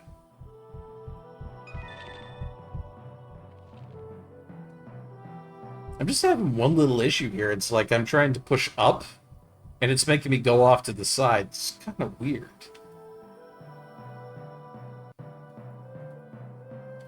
So, you know, a little bit of configuration never hurts when it comes to that. Let me see. Right, I want up. I want up. I feel like Harry Potter right now, trying to get his broomstick to go. Just up! Up!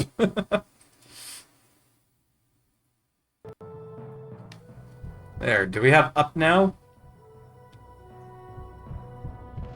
Yeah, that'll work. Dwarf has more power and defense, but less speed than the warrior. It's just minor 50 stat redistributions for 4 new characters. I see! I didn't know that offhandedly. But let's go grab these gems and open up our first realm, shall we?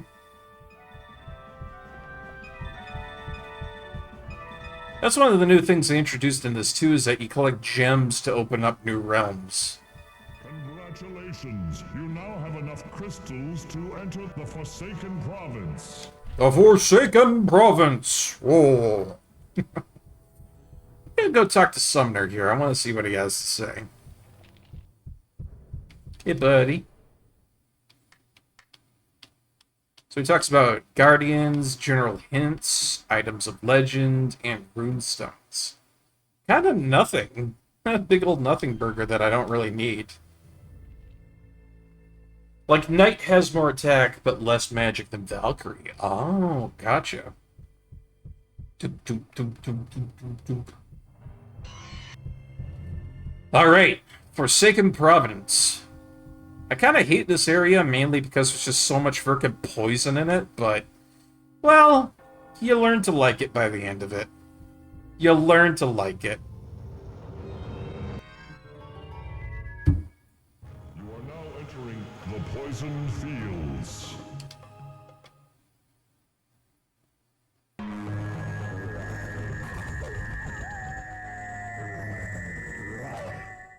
See, that's different for me, Ursunder. Because I'm used to playing, what was it? Gauntlet Legends like the first one. I'm used to being up on the mountain, right? Like, that's my usual spot. Like, I start off on the mountain. But Gauntlet Legends Dark Legacy here, they start you off in, like, the poison fields, right? And that's always felt so strange to me, but only because of my rose-tinted glasses, I might say. Use magic to kill enemies. That's, like, literally all it is. Just rose-tinted glasses. Yeah, that was me too. I'm like, where's the mountain? I was thinking I was going to be fighting orcs, you know? There's going to be, like, little, bomb guys running at me. Instead, I'm going through these spooky fields with undead. Don't get me wrong, it's not bad. It's just really different. Some barrels contain items. You don't say. Ow. Oh. I forgot the windmill can knock you aside like that. Ah, the worst. Yeah, I was looking forward to crumping the orcs.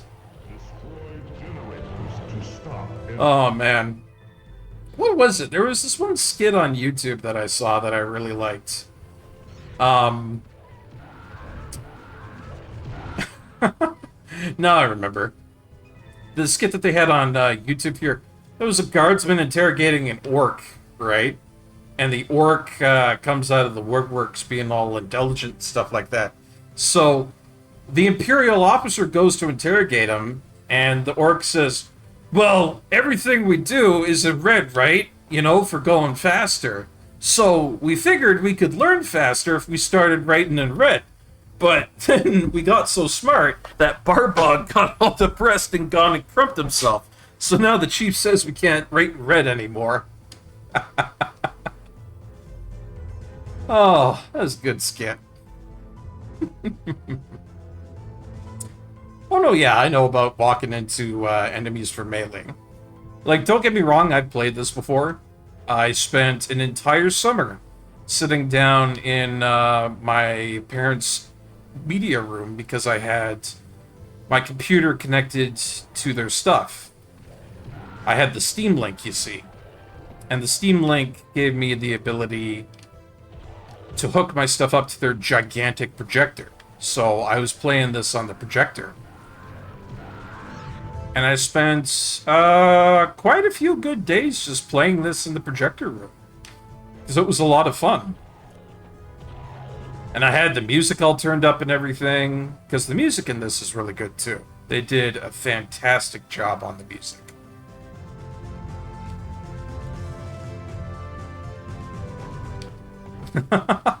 Oh no, I wasn't saying that you're being too backseaty. I'm just saying that I'm very familiar with the game. Whoa! It's one of my favorite things is that if you do the powerful attack as the dwarf, he's just like whoa, whoa.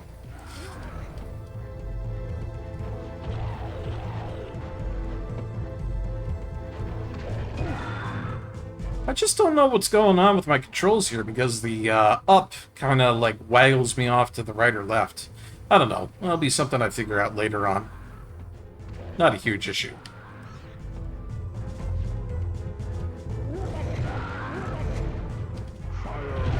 Woo! Get wrecked! I wonder if there's a key around here that I can get. Ooh, alright. Haha, yeah. So now's the chief says we can't read no more. Use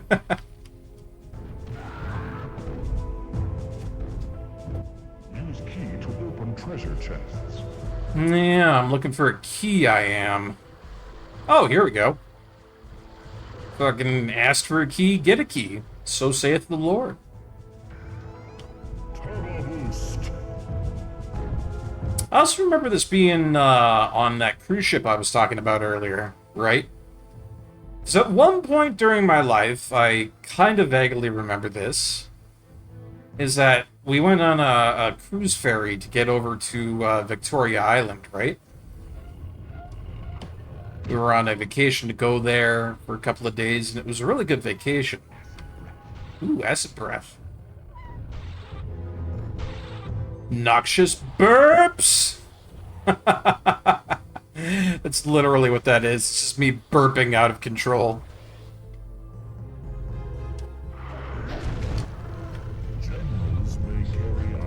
Anyways, what I was talking about there.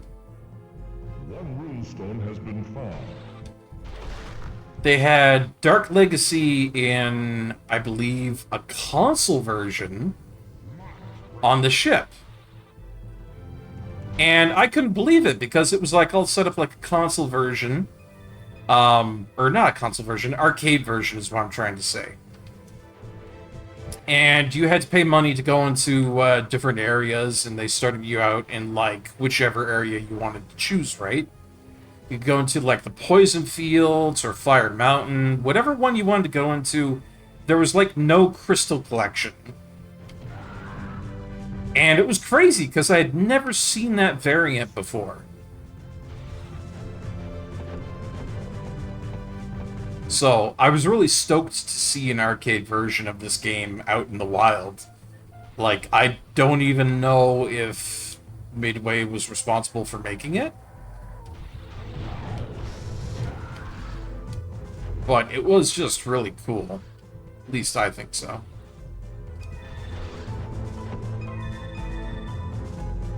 Oh, Earth Sunder, you got something for me to watch in the chat there.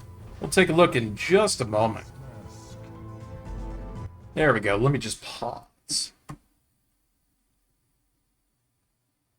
What do you got for me, Earth Sunder? Oh, this. All right. Yeah, there is nothing like a combination of InfoWars and Warhammer 40K. I see you, enemy. I see you, enemy. Enemy! Enemy! You are my enemy! And I swear total resistance to you with everything I've got.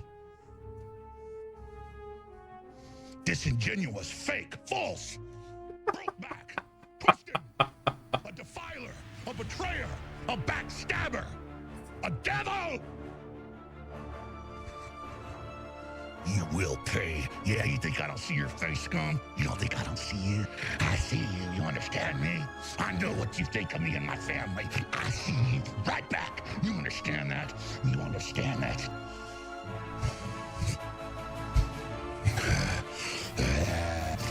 You will fall. You will not bring humanity down. Like, I know this guy's crazy, but like, why is he not in movies? Who has not casted him into a movie or something like that? Right? Yeah, the moment where the arm comes out of there just to really put across the point, but just like, I have a feeling that if we were to put him into a movie, we would have, I don't know, something fantastic. The man knows how to act. I know it's supposed to be like super genuine, but it's just, he's fantastic for that setting. You're right. Like, he does it so well. The whole zealous purge everything kind of mood. He does it great. He does it great.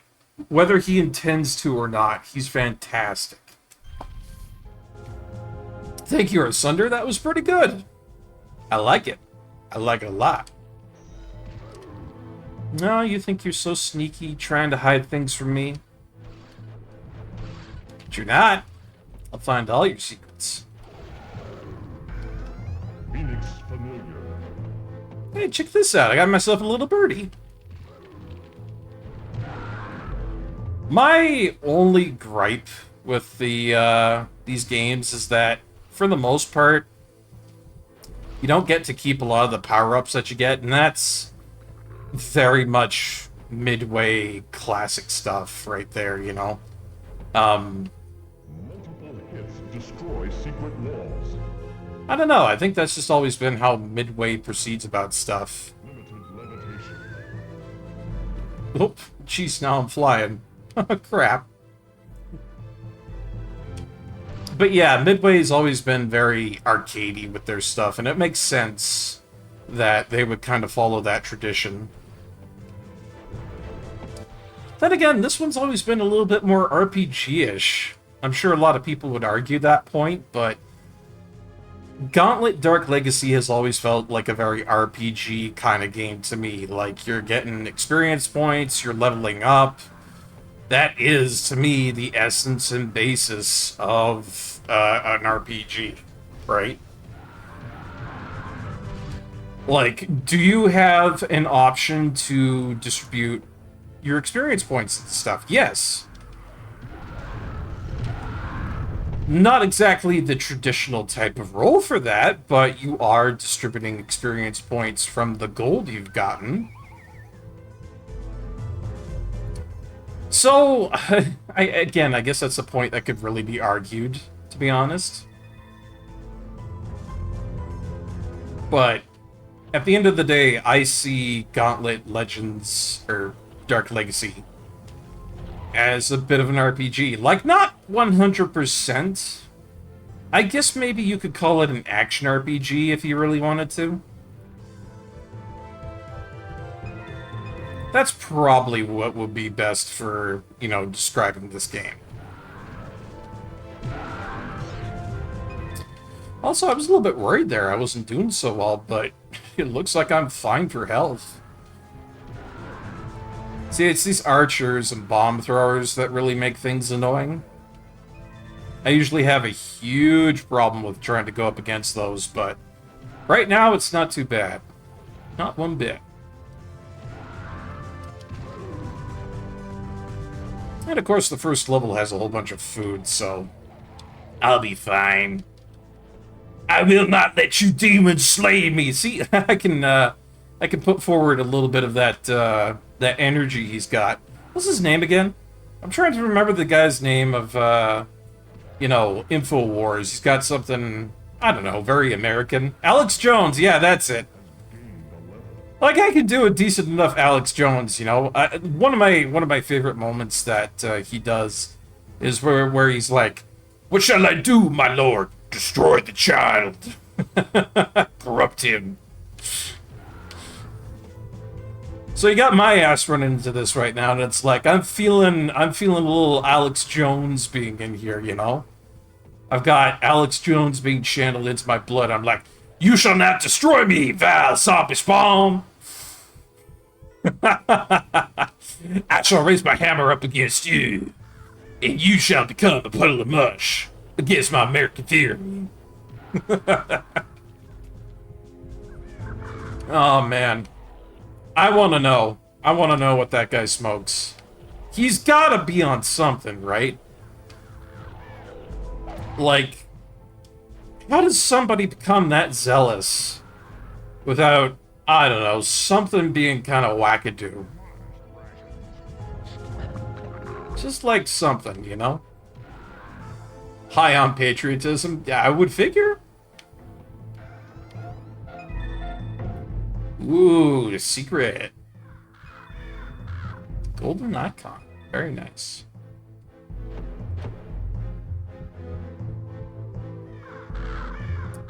There's a secret on the bridge? Oh yeah, probably was.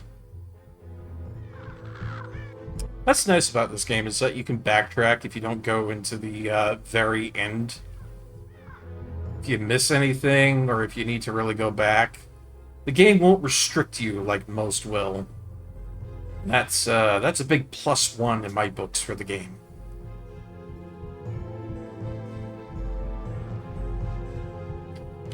Yeah, we had that over there. Oh yeah, there it is. The logs over here. Forget how you get over to that. Oh yeah, you just break it. It's one of those moments where it's just like, break the damn thing. That's all you need to do. Just break it.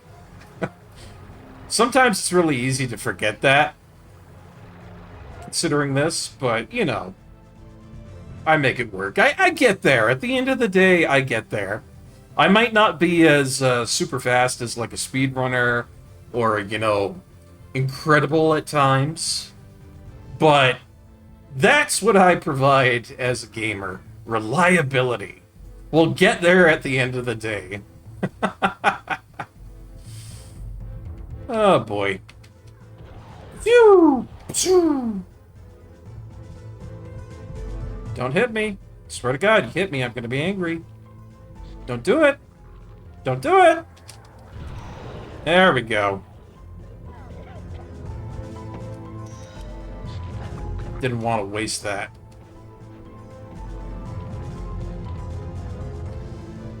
So cool, this game.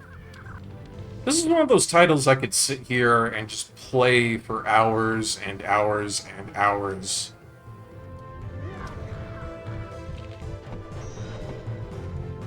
And I mean, that's perfectly great, you know, because that's the kind of game that it's meant to be. You know? Gauntlet Legends Dark Legacy is one of those things that you just pick up and play whenever you like. Or you go on a big old tangent of playing it for as long as you like.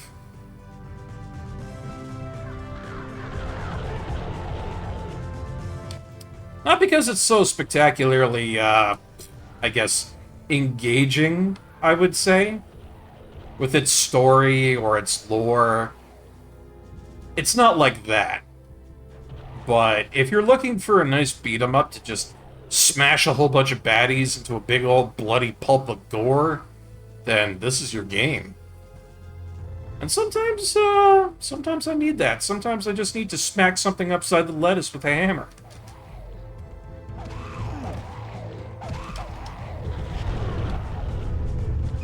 Sometimes you just need to beat the crap out of something. And you know, that's what I go to for games like Team Fortress 2 and stuff like that, you know? Up until earlier this year when I beat Dark Legacy, I only got to like World Tour 3, so I decided I wanted to beat it. Yeah, no, it's a really good time. It does get a little bit lengthy here and there, I would say. Especially in some of the later worlds, but for what it is right now, it's pretty darn pleasant. And I think one of the other things, I guess, that would kind of be a detriment to it is probably the bosses. Because you can go straight in and you can attack the bosses whenever you like. Perfectly fine to do that whenever you're feeling ready. But then again, there's also kind of like a dedicated way to do it. So, I don't know how to feel about that one. Right, it said there were traps ahead for the greedy. If I remember correctly, that means that death is up ahead over here, so I'm going to try and avoid that.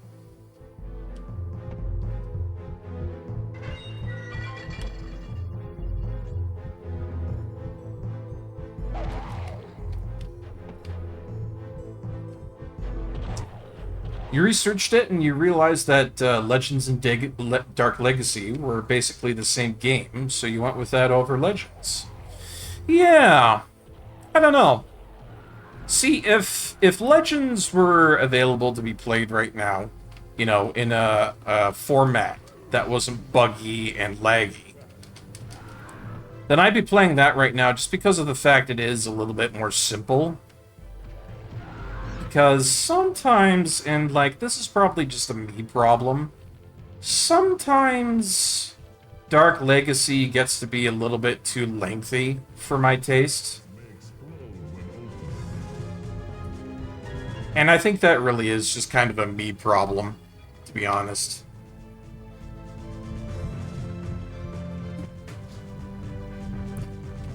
Because, you know, sure, great, twice the content and everything, but it's a bit much sometimes.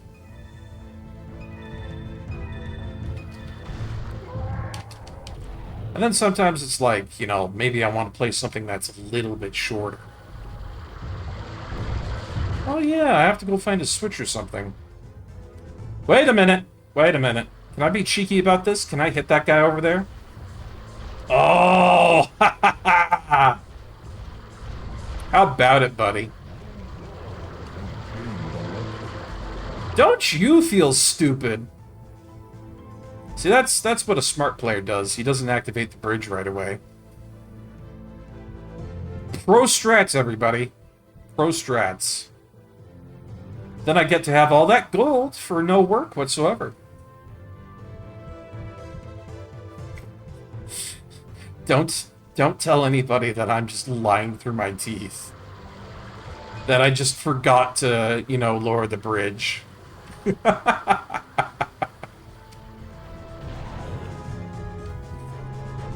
Still, it worked out really good for me in the end, though. I'll have to remember that for the next time I play this. Just don't lower the bridge. Death awaits those who try to pass. Prepare yourself. Alright. I'll do my best, senpai. I think this is kind of nice, too, because it's basically a huge introductory for, like, any new player. And when they say death awaits those who tries to pass, like, that's just, like, mandatory. See what I mean? He's right there. He's gonna attack you if you hit that switch. Literally no way for you to progress unless you attack death. So, it's a good way for you to kind of figure out how to deal with death.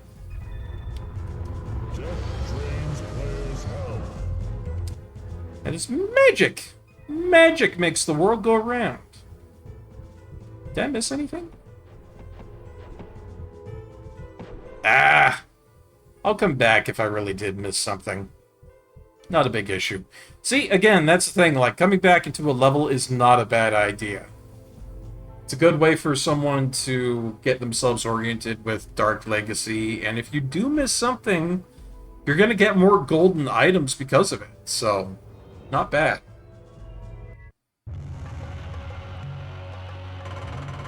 Whoa, look at that. 356 kills, 950 gold? That's pretty good for the first stage. Has gained a level.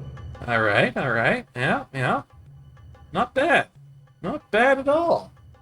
I like that maximum health. That's one of the big things for Dwarf, is that he is chunky! That maximum health is beautiful. So what should we buy, huh? So, saving up money is one of the big things for Gauntlet Legends because you can add strength, magic, speed. It's really, really good to have that stuff if you're in need of improving your character. And besides, all these things that you can buy here are good for, like, maybe the start of a level, particularly. But, for the most part, not so much. You know? So I guess I'm probably gonna get, I don't know, 2 keys and call it good.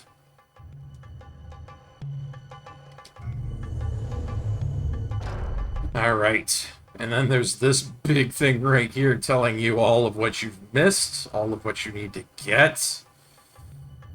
There's a lot of shit to collect in this game. We're gonna be doing this for quite a bit, I think. Because there's portrait pieces, there's special rare items, there's golden icons, gems, runestones. It's a lot of collection in this game. And I think that's one of the big draws to it as well. So, if you up your stats with money and start a different character, the stat increases you bought will disappear. Oh, that's nasty. That's very unfortunate. But I don't think we should really have to worry about that, because we're going to be a dwarf through and through. Da-da-da-da! Congratulations, you have found a runestone. First of many. Let's go. Yeah, runestones are a huge thing in this. From what I remember, you have to get a whole bunch of them, and even then, the ones that you originally get are not enough. Ugh. Because there's just so much to do. Still, happy to have gotten the first one out of many. Shall we progress? I'm eager to get here. This is where I want to go. Mountain Kingdom takes me back. So that's kind of my favorite, you know? I have my favorites.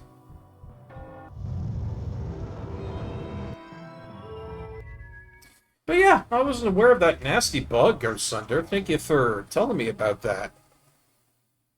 That's bad, that bad. You know, Midway is not exactly the king and or queen of game making. They have a lot of good stuff out there, but I wouldn't say they're cream of the crop.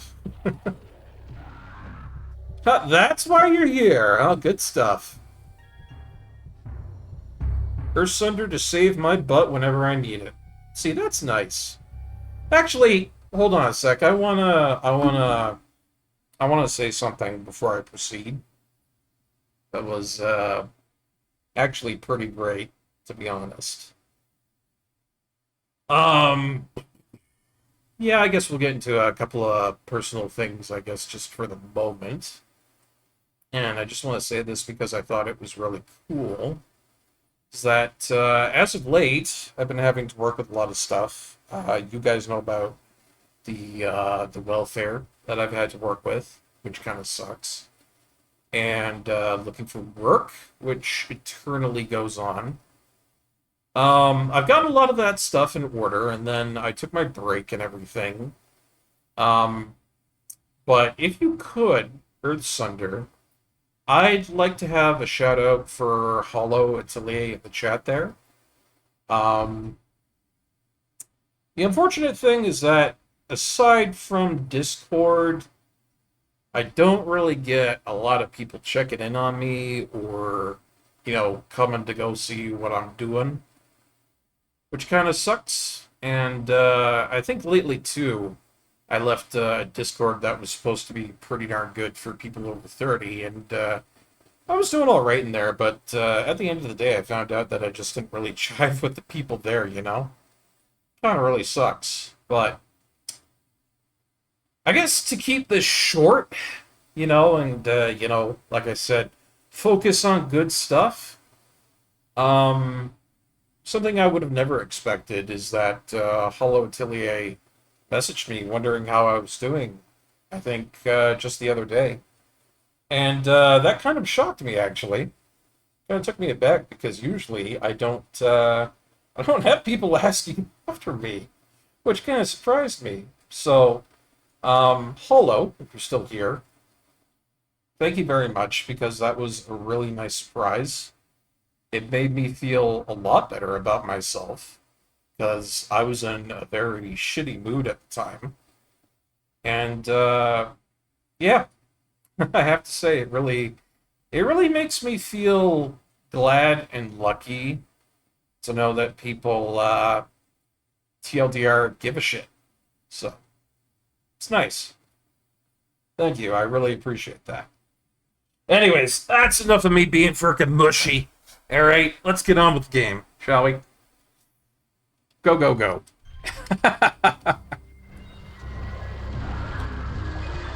It's just only so much I can take of myself being a big old mushy pants, I tell ya.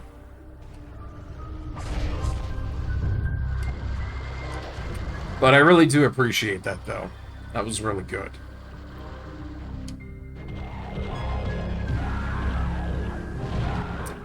Just try to check in on people when it's clear they're having a hard time, or just checking in on everyone once in a while. I wish more people would do that. I've tried to do that myself too, but I get a lot of people who just do not respond after a while.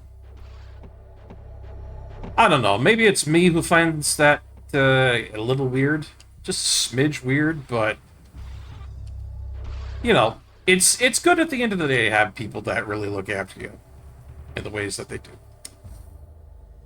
Didn't give a shit. I would be trying to be here for you when you stream, and you're one of the few people I watch nowadays, and that list has dwindled. I feel that.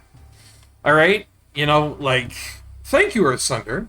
Very, very happy to have a good friend like you at the stream. Really appreciate that, because it makes me feel like I'm worth this shit. But, also on top of that, just to kind of switch topics for a second here, the list of people that I used to watch was very, very expansive. And you are not wrong in saying that that list has dwindled. Alright? I am surprised at how many people have truly left Twitch. And it kind of sucks, because I used to have so many people that come around that I could talk to. I had Gunstar Heroes around, Tentative, Muru-sama used to be on all the time. There was this guy called Pizza the Gut, who I used to regularly watch. I saw a lot of Upside Down Matt, Hazemaker, Burst Air, just multitudes of people that just aren't here anymore or barely get on anymore because of life reasons. A lot of the life reasons of people I just listed off, very understandable, but it sucks, because I do miss a lot of my old buddies that used to be on Twitch all the time. And, that's kind of the thing of being a Twitch streamer, eh? You know, times change. When you gotta keep moving forward with that. Yeah, if there's even just like one person in your chat chatting with you, it makes the world of a difference. Because I know there's a lot of people out there that have, like, nobody. And, like, it's just talking to yourself. And keeping that conversation going is very difficult for a lot of people. Like me, I can chat about anything. I could babble on about the weather, I could babble on about anime, I could babble on about Babylon. I could talk about a lot of stuff. It wouldn't make a lick of difference for me talking about just random shit all the time and just continue on in a conversation whether somebody was here or not, but a lot of people can't do that. And I understand that. It's difficult. Yeah, you're not a talker, so it's a lot more difficult for you. And I think that also requires a lot more praise for the effort that you do put forth. Because that takes you completely out of your natural habitat for, you know, being Earthsunder as far as Earthsunder goes, right? I'm making some assumptions here, but I'm feeling that I'm hitting the head on the nail here. Saying that it would be a lot more difficult for you to step out of your natural boundaries and become super talkative.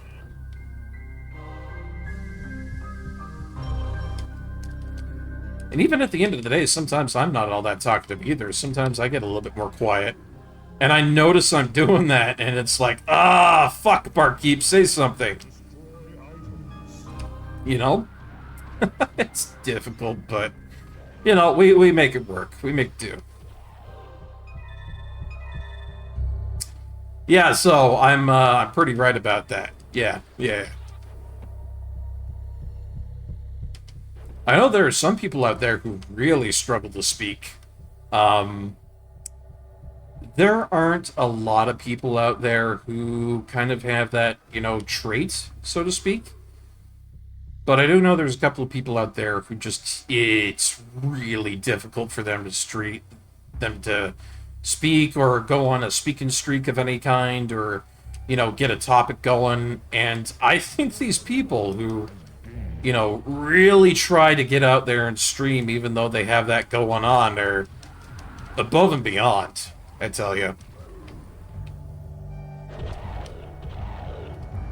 Because that is difficult. That is difficult. Like, not only do you have the issue of trying to be, like, you know, the general Twitch streamer who can put up a conversation to keep it going on and on and on and on and on and on, right? Then you also have, on top of that, what might be an issue for just speaking at all. Like, you could be very introverted. And some folks I've met on Twitch are surprisingly extremely introverted. I mean, to an absolute standstill, death of conversation, introverted. Although, the opposite is also true. I've met some people, for example, one of the ones that told me not that long ago, one of the people I watch, his name is Braxton Wise. He's a man who does a lot of point-and-click games, a lot of puzzle games. Normally, apparently, from what he's told me, he's very quiet. Like, you wouldn't be able to get a conversation out of this guy at all, but you get him onto Twitch, and suddenly this guy starts talking. So, I guess in a way, it's also very good for some people who might have that aversion to talking, or are very introverted.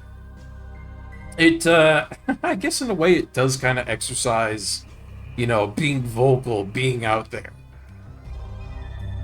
At the end of the day, though, everybody has different energy and tolerances for that sort of stuff, so.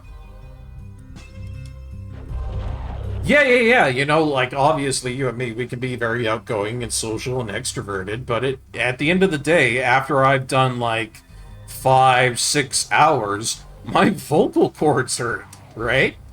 Because I generally do not stream for that long. Like, I like to do longer streams, but I have not done that for a long time. Definitely one of those things I need to get better at. And I'm sure with time it'll, you know, get better. Like, that's kind of like what I've discussed with some of the other streamers that are out there that go for like 10, 11, 12 hours. Like, I mean, forever these guys are on. Like, I've checked the VODs. These guys have half of their entire day dedicated to streaming, and, like, I couldn't imagine that. But then there's also people out there who find success from being on just, like, 3, 4 hours. Mainly because they have a niche or something, but they make it work. They do make it work. Yeah, it's like how Ozzy talks between how he sings. Like, Ozzy Osbourne, I'm assuming that's who you're talking about there. His singing, high energy, rapid, fast, and powerful. But if you've ever heard of Ozzy Osbourne talking, he is definitely not on that crazy train anymore, folks. It is a lot slower than I would have expected. I got surprised, and I think a lot of other people did too. But I think it's also because the man just wants to have a little bit of articulation for when he talks. I know I'm kind of the same. It's never a bad idea to slow down for a second or two and formulate your words. Otherwise, you end up sounding like a country bumpkin. Hooty-hee-haw! If there's anything bad with that. Definitely one of those people that has to have private time where I'm just left alone. Yeah, me too. Like, what would you call somebody who's an introvert and also an outrovert? Would that be like an omnivert? I'm kind of mashing etymology words together here just to try and get something out of it, but I think that would be apropos. You know? Ooh, Thunderhammer. My fave. If you ever want Umgi with Smashy Smashy, that's how you do it. Just BAM!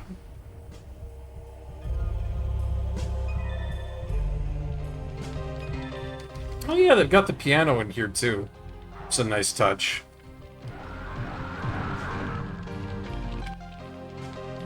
Oh, let me just catch up on chat really quickly here. Whoop! And not get blown up.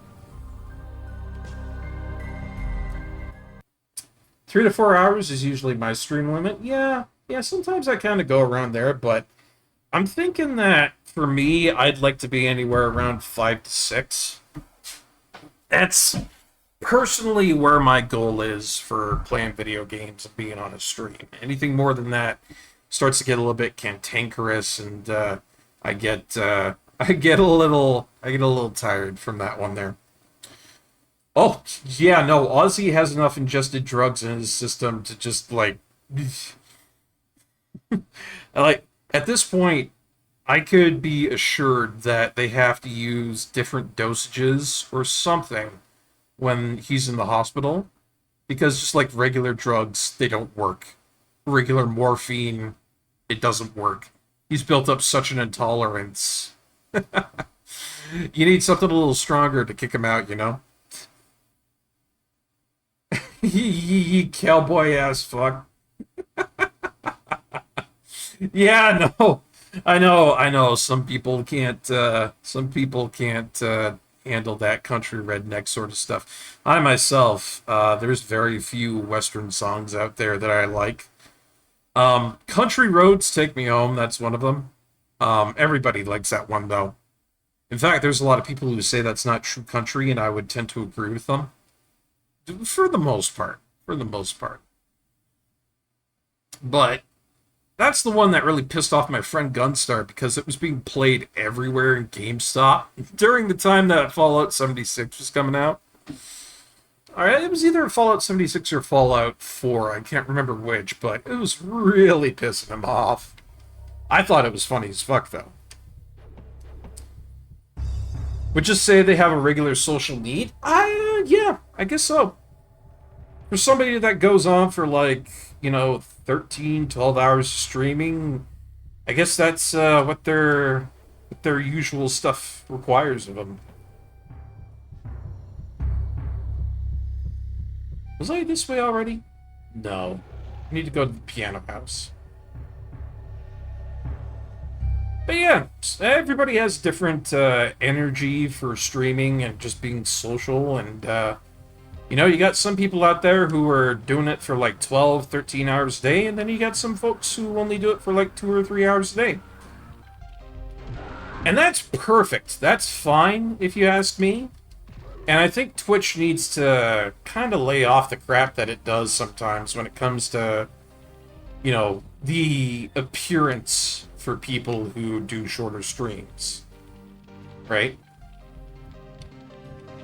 Because one of the big things that I've noticed, and, it's just one of the things that I've seen, is that if you do a longer stream, you get more views, but if you do a shorter stream, you get less views on your VODs. I think that kind of sucks. I think you should get just as many views no matter how long your VOD is.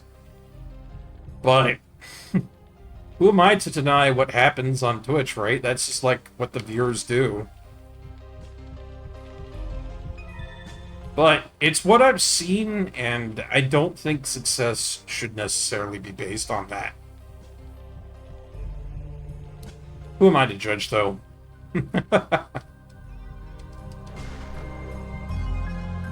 Death to those who dare steal from the hangman. Oh, yeah?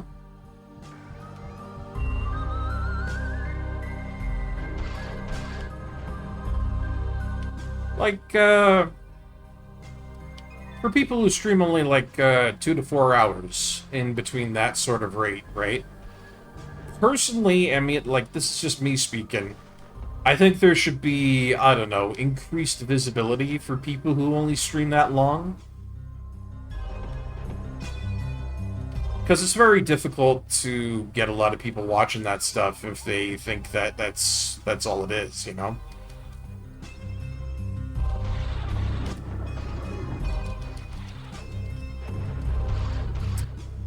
I don't know if that'll ever change to be that way someday, but I know, for example, Twitch has not been very kind with the stuff it's been trying to roll out.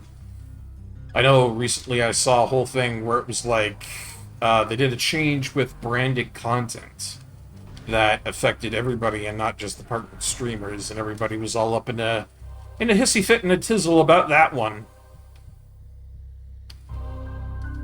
It was not good for anybody. What the... I'm sorry, what's going on here? What is this? There's a button over there. Did it press the button?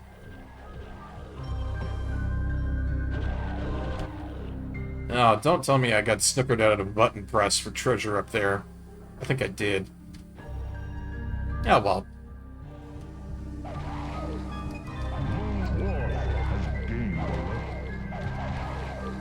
Yeah, levels, man. Getting stronger.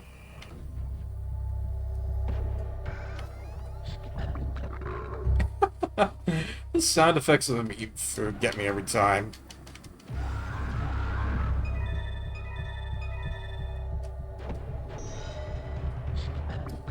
Let's see here. Mother's pushing her child in a swing, and she asks, "I'm not a bad mother, am I, Scott?" And then he says, "My name's Dave, Mom." Poor kid. That's probably happened in real life, now that I think about it. Gotta be careful with that stuff. I mean, that's happened to me once. I remember being a little kid, right? And I think it was at one of my parents' company functions. This is where I remember this happening. Or I think it also might have been like a superstore or something like that. And I came up behind another lady who looked like my mom, and I tugged on her skirt, and I was like, Mom? And then she, like, turns around, and I'm like, oh, you're not Mom. That has happened to me on one occasion. That has happened to me on one occasion. And I think it's something that happens to a lot of kids that are growing up just because, you know, your brain isn't at the point where it can really tell apart stuff perfectly just yet. Like, a kid brain just kind of, like, looks at something and says, that looks like Mom, it must be Mom. Right? Yeah, and then she turns around and it's like, Mom? Oh, not Mom. Oh, stranger danger. Start thinking about all those TV ads and Scruff McGruff being against crime and shit like that. Start freaking out about how there's a stranger in front of you. Yeah. There's more than bats in Belfry. Eat. Oh, this shit.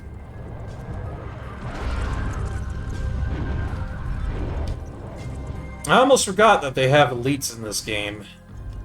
Not great. The fact that they can block, too. Not my favorite.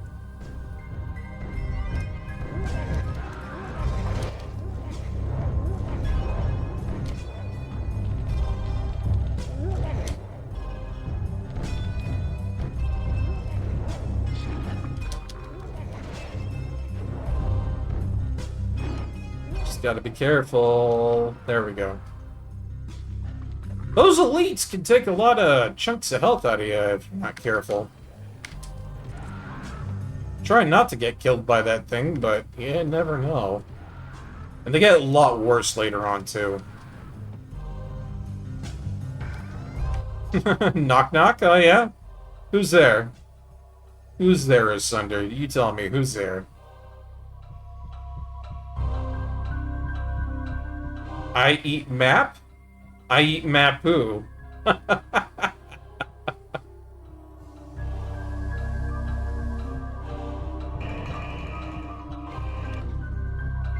I eat Mapu or Sunder.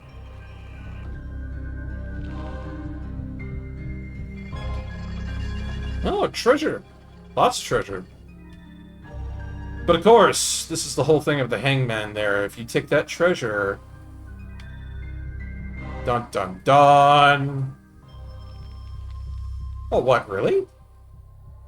I was expecting that death statue to activate the whole time, and yet it never comes after me? What the hell? Did I do it in, like, the most perfect way ever? To press B and A at the same time to do the super attack? Huh, it doesn't seem to be working for me. Oh well. Just trying to remember where I go to go forward here. Oh, yikes. Just barely hit me. Oops. Is it this door over here? See, this is another problem that can happen here. I can get lost and have no idea which way to go. Nope! No death for you today. Sorry. All out. Can't have any.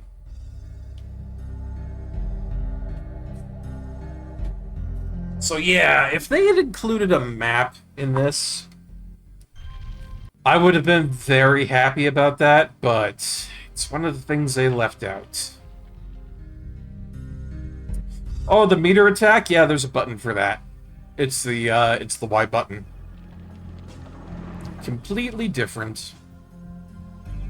Maybe I just have to bust down a wall. If this is literally another one of those subsections where I have to, like, break a wall, I'd be pissed.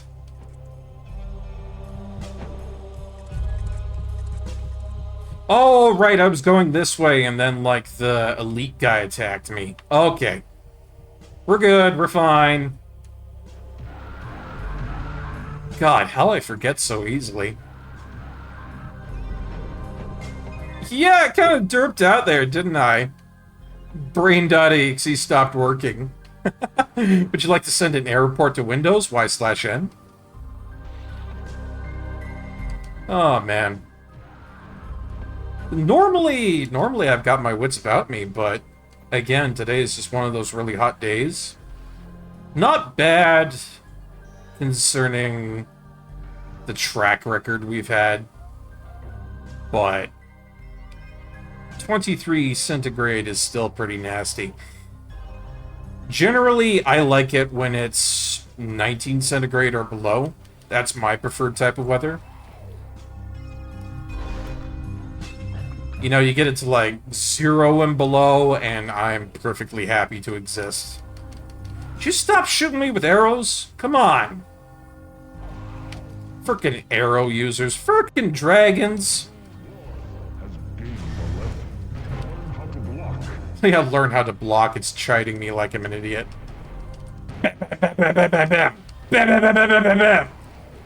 That's how you defeat these things. You just come right at them. You go bam, bam, bam, bam, bam, bam, bam.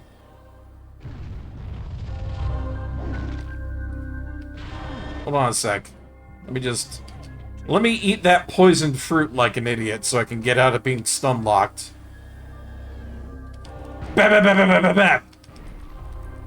Bam, bam, bam, bam, bam, bam, bam. There we go. Yeah, y'all don't know about what centigrade is, eh? It is Celsius.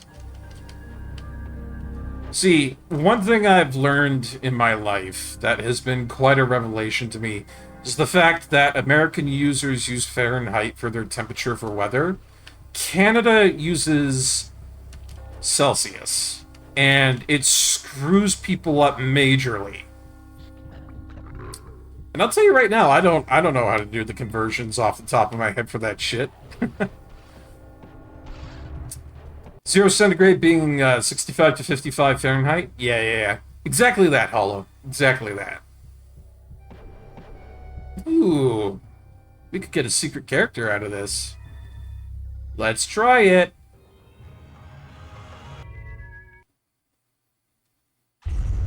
Collect the coins before time runs out. Alright, let's go.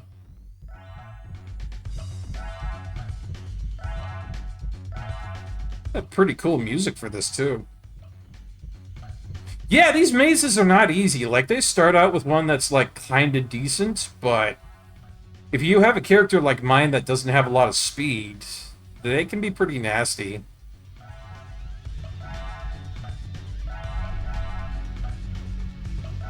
Well, I should go back. Shit. Had to save state before some of them sometimes, yeah. Like, I don't care too badly, I'll be honest. It won't be a massive detriment if I don't get it. Mainly because I'm kind of dead set on playing Dwarf. But these mazes are hard, I'll give you that. Aw, come on. Really? 4, 3... 3 seconds left! Holy shit. That was right down to the wire. Holy fuck.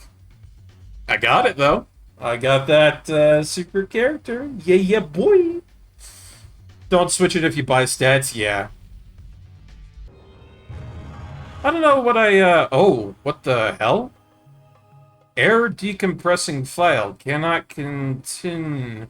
Version 1.2, excuse me? Did my game break? I've never seen this before. Well, the game's broke. I don't know, man. Like, I kind of saved before that, but it was... Ugh. Well, this is a bit of a problem, guys. I didn't think the game was going to absolutely crash. See, this is what happens. I do too well at a game, and the game says, nope, this isn't allowed. Barkeep cannot be allowed to win things. The game must crash. Oh, man, you gotta be freaking kidding me. Well, shit. Yeah, Gauntlet does seem to be pretty damn cursed today. If it's not the first one that was on the N64 that was broken, it's this one here that's just dead after I go through a bonus stage. I am very surprised. I am very, very, very surprised. Well, shit. I'm trying to think here. Because if that's not going to work, I might as well try something else. But what do I have on the docket? I'm trying to think here. There's a lot of stuff that I've got. Well, I do know that I had this lined up not that long ago. So let's give it a try. I know that it's really difficult, though. I might have to get good at it.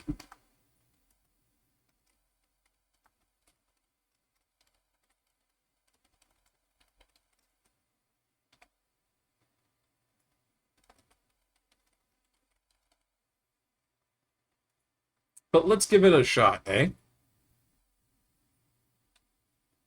Legends 2 or Trombone.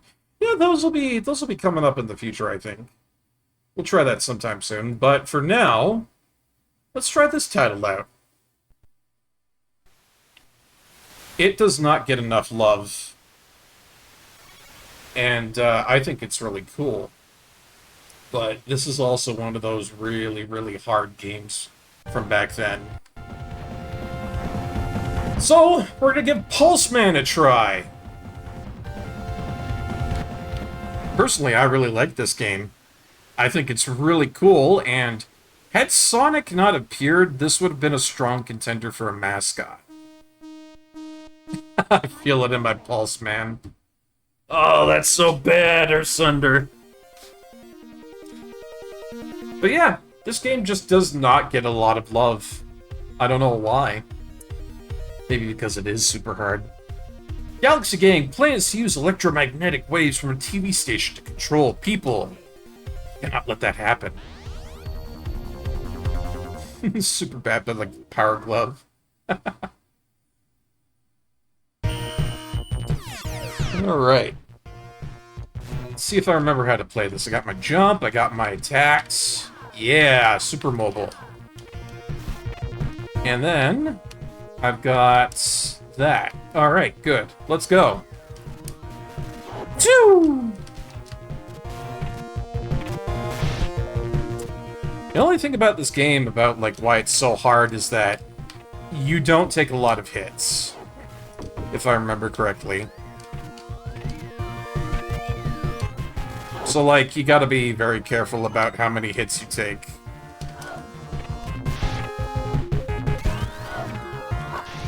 And there's a lot of nasty stuff just placed about. Like, there's a lot of opportunity for you to get just absolutely wasted by a character that comes out of nowhere like that, you know? Can I get up there? Nice.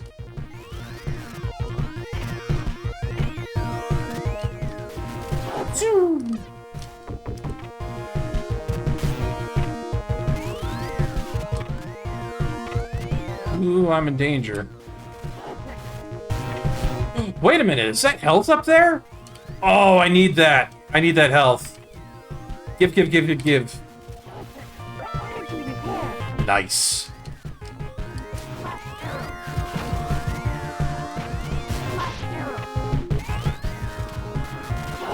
Like, take a look at this game here. I think it is probably some of the coolest stuff I've seen on the Master System. And, like, nobody knows about it. To me, I think that's really astounding, because they did such a stellar job on this. Like, the soundtrack is great, the graphics are fantastic, and it plays really good, too. You know, I think that's probably what most of these games kind of suffer from, Earth Thunder. Is that a lot of people just didn't have all that much time with Sega. Or were just, you know, mostly Nintendo kids.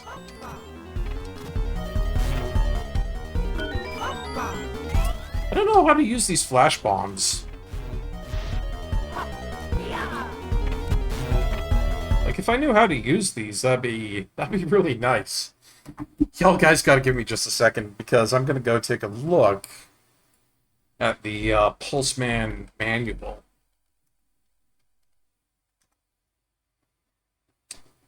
The problem here, too, is that this used to be a Japanese-only game.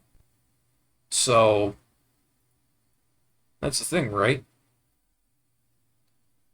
I guess maybe it didn't really have a lot of presence here in America and Canada, so if that was the case, then it wouldn't have really gotten a lot of publicity. Oh, here we go. Pulseman fan site. Controls. Oh, they've got a whole fan site for this thing here. I didn't know there was a fan site. Guys, look at this. There's literally an entire thing for how to play Pulseman. They've got an about section, profiles, enemies, items, levels, merch. Okay, well, consider me completely wrong. There's a fan base for this. Very cool. Okay, so I know about Lightning Dash, slash arrow. Pulse Rush, yeah. Spark, I know about that. Wire action, neat. Oh, this was on Virtual Console. Huh, interesting. But yeah, that bomb that I'm collecting.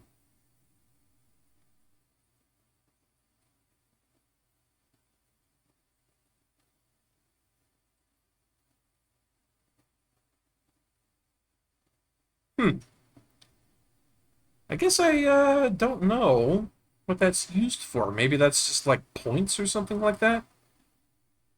That's what I'll chalk it up to. I'll chalk it up to it just being points. But that's really cool that they've got a whole fan site for that.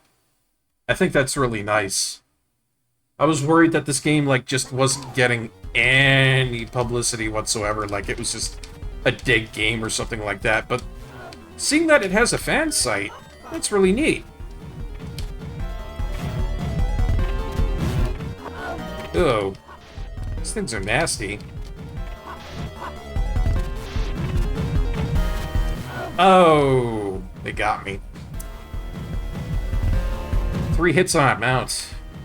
Kind of unfair. But at the same time, I'm not too miffed about it, because it is one of those Sega tough games.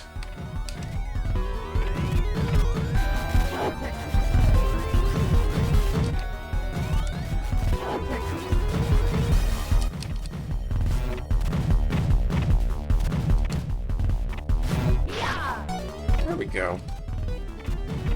You would think with how fast you can go in this, too, that it would be encouraged for you to go fast. But at the same time, it's kind of like you should take your time and not, you know, blitz ahead. It's kind of like the same with Jazz Jackrabbit on DOS, if anybody knows about that one.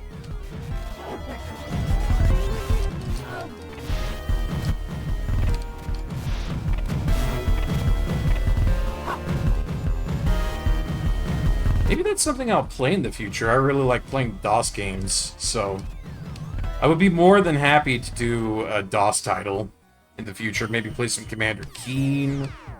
I don't know, something like that. Whoa, Jesus Christ, they killed people in here.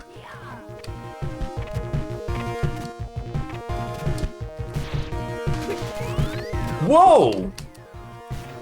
I didn't know I could do that.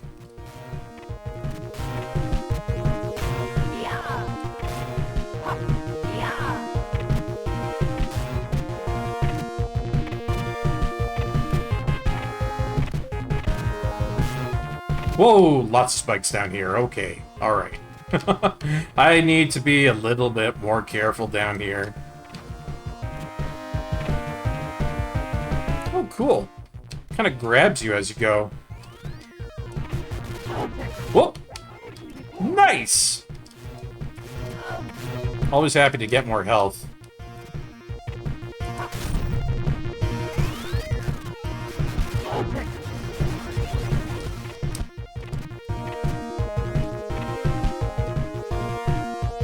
Wonder where this is gonna lead me. I'm like inside of an evening news area, and that chick is dead! Holy crap! Okay, maybe I know why this didn't come over to America. They got dead people in this. Like, that would have not been suitable for kids. You know? I thought they were kind of pushing the envelope with the mentions of genocide within Megaman Legends, but Pulseman straight up has dead people in it. Good God. Maybe she's just asleep? I admire your enthusiasm. I admire your optimistic thinking, Hollow.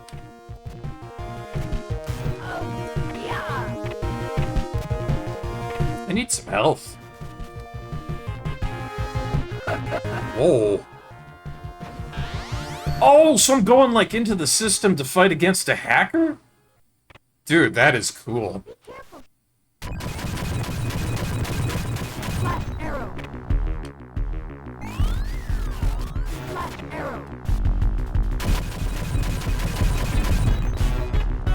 How do I fight this thing, I wonder? Oh, you got me.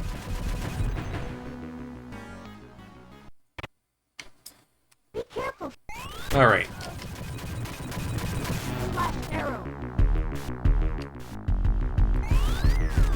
Okay, so it's gonna come at me and break the floor. And then...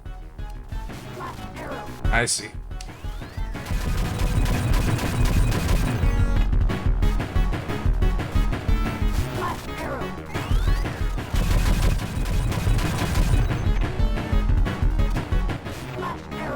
Oh.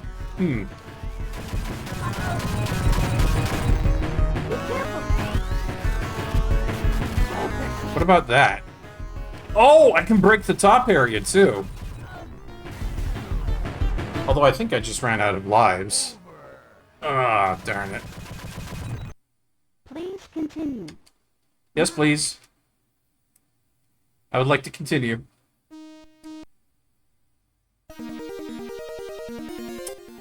Ah! It starts me all the way from back here without a checkpoint. Alright. I'm okay. Oh, no, never mind. It's got a checkpoint. We're good.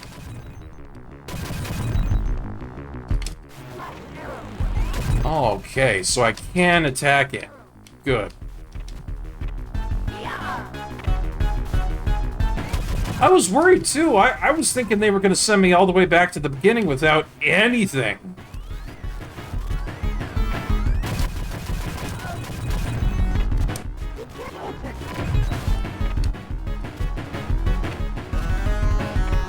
Oh, so I can stand up there, but it's not really all that great. Holy wireframes, Batman? Yeah. Well, we're in, like, the digital world or something, I guess.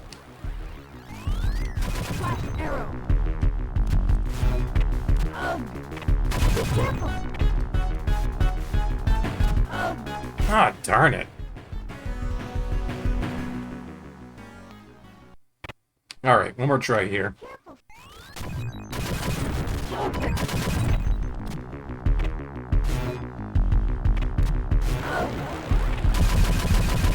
Like, I have some idea of how to fight this thing. It's not super clear, though.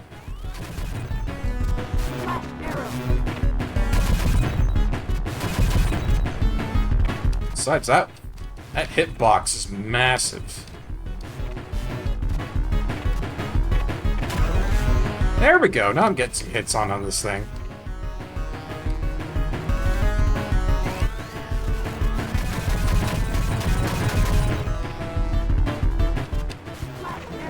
Yeah, how about it, huh?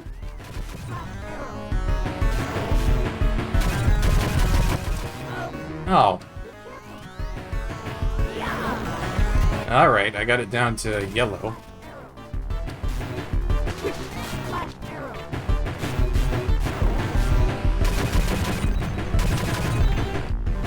Like, it's kind of glitching at some points, too, and, like, it really hurts my jumping ability to try and go from point to point, where I'm trying to get into a position to try to hurt this thing.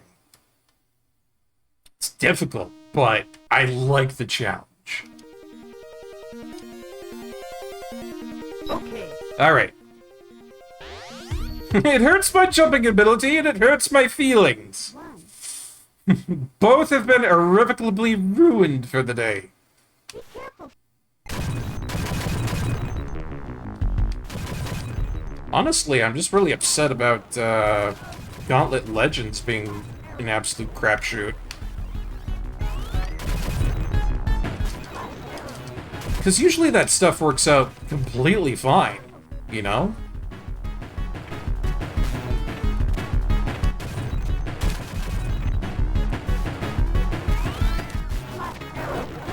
Yeah, there we go. Flash Arrow is really good for fighting this thing. Just gotta wait for a good time to do it.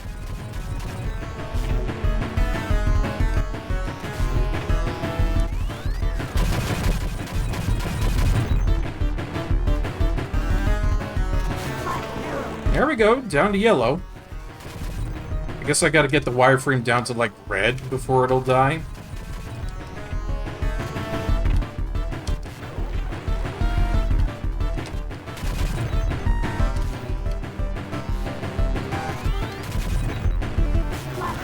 Okay, it's at red. This might be it.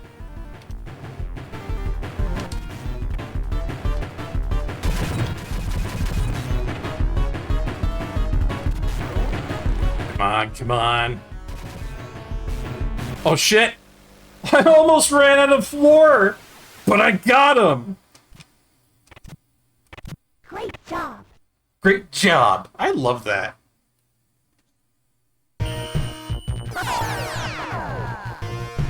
You're done for, buddy!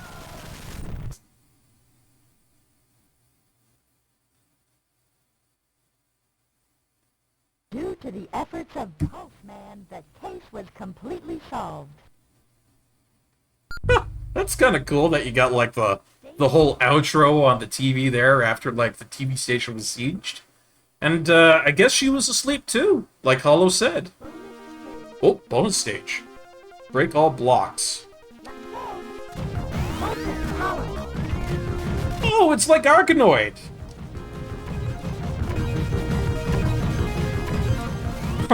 Cool! I didn't know they had this.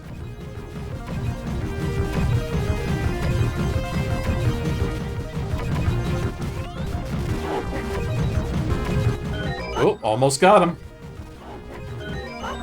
Nice! I got 2 of the things there, too. Perfect. Hell yeah. I even got an achievement for that. Alright.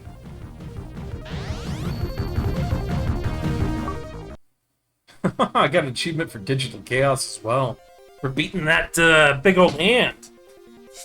Well, this is going a lot better than Gauntlet Legends was, that's for sure. I think the big problem with Sega is that they released a lot of games in Japan, but not a whole lot got converted over to the US. Same issue with the PS Vita. Yeah, I have to agree. The PS Vita seemed like it didn't have a lot of games over here in the US, but I think it's just because there was just a lot of stuff in the Japan that never got ported over. The PSP walked so the PS Vita could keel over. Yeah. Alright, level 2. Let's give it a shot. I've never gotten past level 1 before in this game, so pretty cool. Whoa. What the heck happened here? Push A. Oh. Very cool.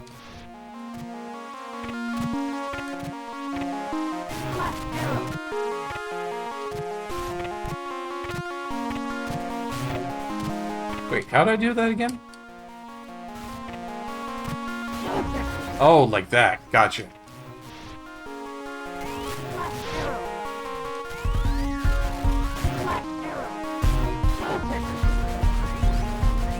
This is kind of cool. I didn't know the game had a rail system. I like it. How do I get that? Oh, down this way.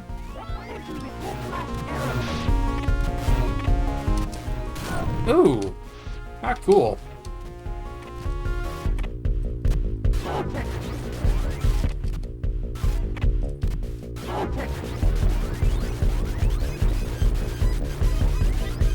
Oh, hold on, hold on, hold on.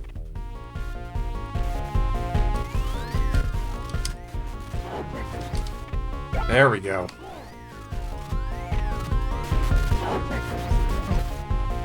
I'm surprised that I can do this. That's really cool that they've got a rail system you can go on.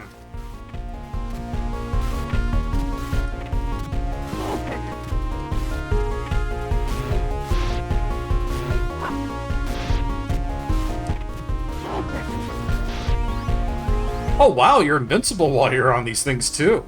Alright.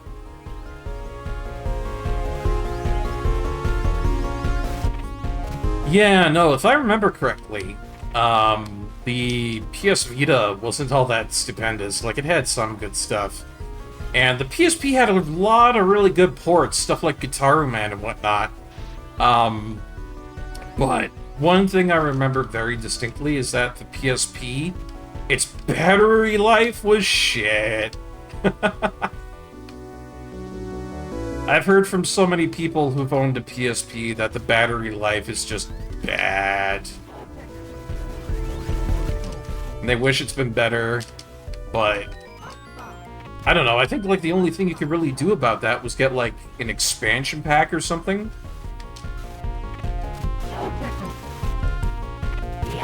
Hey, can I like switch rails? I can! Oh, cool! Dude, like, the fact that I can switch rails on this rail system, like, I know that's like such a minor thing in video games, but I think it's really, really, really cool that I can do that.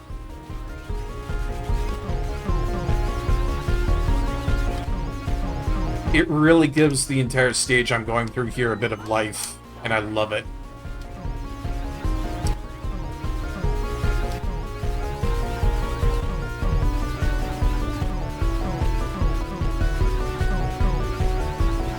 Hey, Foxhound, how's it going, man? Hope you're having a good day. We're just trying out a bit of Pulseman right now, which has been progressively cooler and cooler as I've played it. We tried a little bit of Gauntlet Legends and Gauntlet Dark Legacy earlier, but one was just really bad, and then the other one completely broke on me. So, it's kind of how things have been going for today.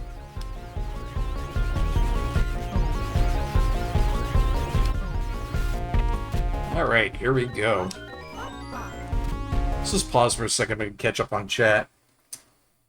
So, in fact, pretty bad. Introducing Chocolate Thunder! Yeah, no, the PSP battery is terrible. And your phone's about to die? Well, I'm doing pretty good, Foxhound. I took a week and 1 day off to kind of recuperate and get stuff together, which I've done pretty good. And, yeah, I'm just back to playing some video games now because it's not extremely hot out. 33 degrees centigrade Celsius. It is not the kind of weather that I work well in. But right now it's 25 degrees. Not fantastic, but it's workable.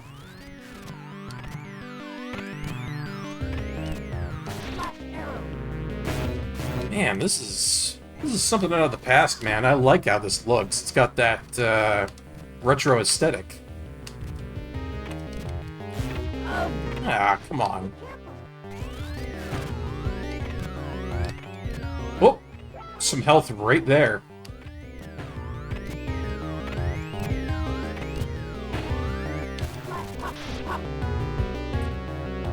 Ooh, I was a little bit worried there that we were going to get killed. Yeah, but we're lucky.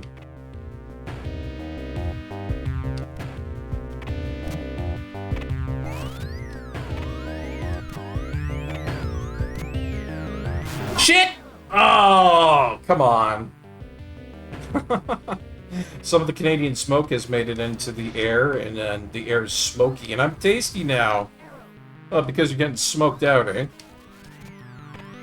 Joe, I had a friend of mine asking me about the air quality yesterday, and for where I am, the air index is at a 1 right now, which is incredibly fine, completely safe, and no issue whatsoever. So, I've got no air problems where I am, which I think is really lucky.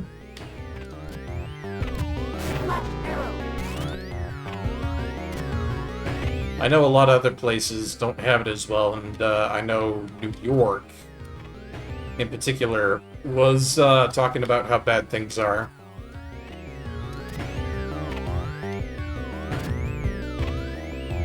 Yeah, fuck, chick, fuck. Yeah! Oh, god damn it. That was so stupid of me. See, that's not something I thought was going to be in this game, is a whole bunch of platforming.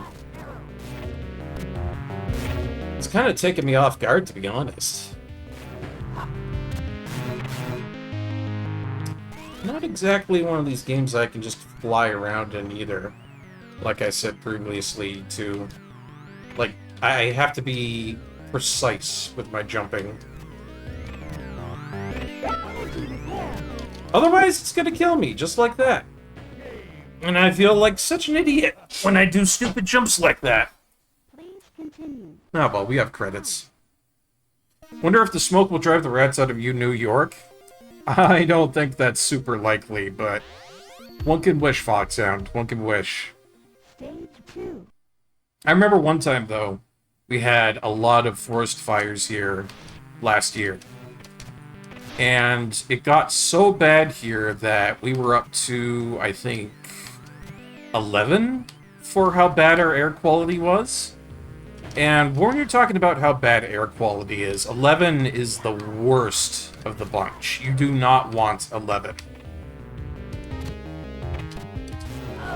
You might be wondering, well, how bad does that look? The last time I was out here with weather that looked that bad,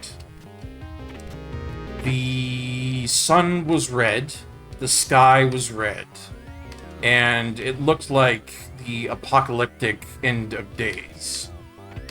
Yeah, no, it kind of looked like I was literally in hell for a day.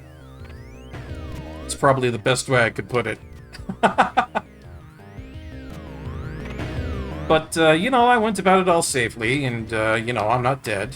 So, that's the big thing that you gotta look out for. It's what me and my family say. Kind of a funny thing that we tell each other these days is, you know, not dead. The whole story behind that being that I was having myself a really fun time with Psychonauts. The second one in the series, right? And I was really blitzed out drunk, too. I was having a really nice night with it. I was drinking beer. I was having a fun time with the game. And they had phoned me four or five times. And I didn't notice, so for whatever reason, my folks got into a real panic, and they came on over. And I just came out, like, half-drunk and stumble out of my computer room, my office. Like, what's the problem? I'm just enjoying some booze and playing a game. And they had thought something bad had happened to me and everything. I mean, for them, it was, like, a bit of a scare, but for me, I was just like, well, I don't see what the problem is here. Just enjoy my game, not dead. And so that kind of became a thing for us, just not dead. And I think it's probably one of the funniest things we've come up with.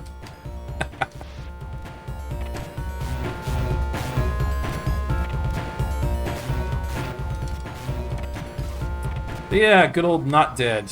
And that was one of the things I was really thinking about when I was in that kind of apocalyptic end of days kind of scenario when everything was just like dark red outside. Could also be an asshole and play trumpets. Oh, you. Be careful, I'm low on health here.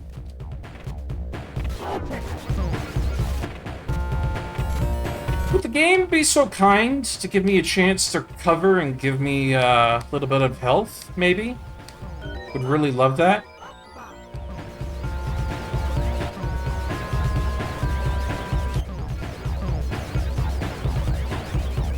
I'm hoping for some health right now. They want to give me that, they can give me that.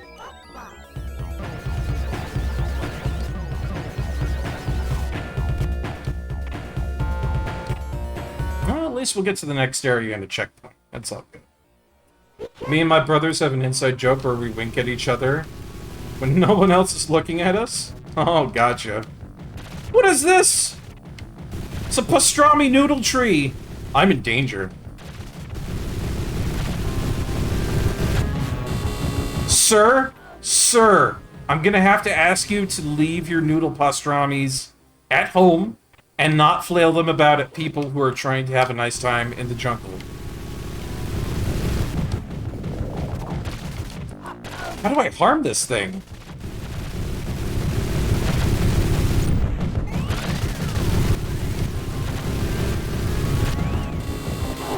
Oh, like that. Okay. Well, it's gonna be an interesting fight, if anything.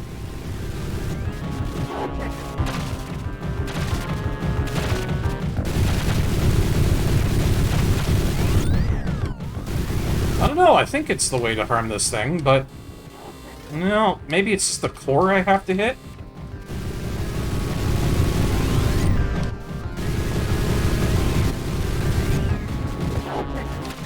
I mean, it's working.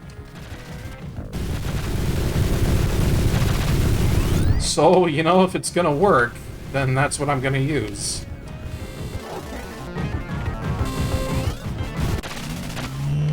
Did I get it? Did I win? I don't know. Great job. Oh, she said great job, so I think I got it. Stage clear. Nice. Hey, that's 2 stages down. All right. I'm making some pretty good progress with this. Okay. Break all blocks. Let's go.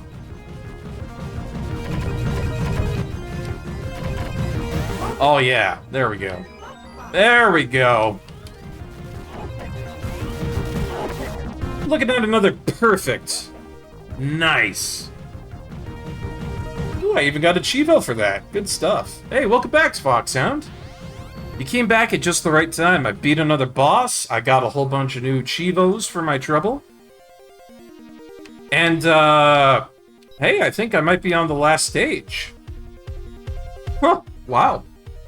Doc Waruyama was seen as casino. I bet he's not there just to gamble. Alright, let's give it a shot. Cheetos? Chivos. Achievements, my dear Foxhound. Holy shit, look at this guy. Oh, it's gonna be one of these fights, huh?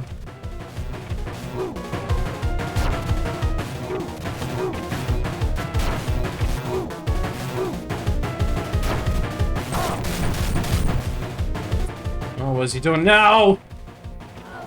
Okay. This isn't gonna be a really hard boss fight, is it? I'm getting the feeling this is gonna be one of those really hard boss fights.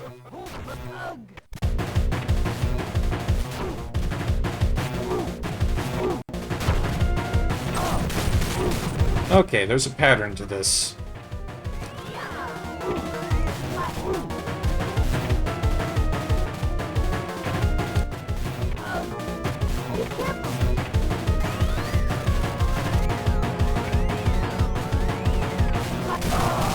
Oh, did I get him?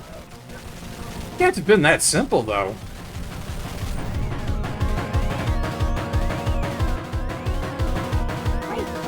Oh, I got him.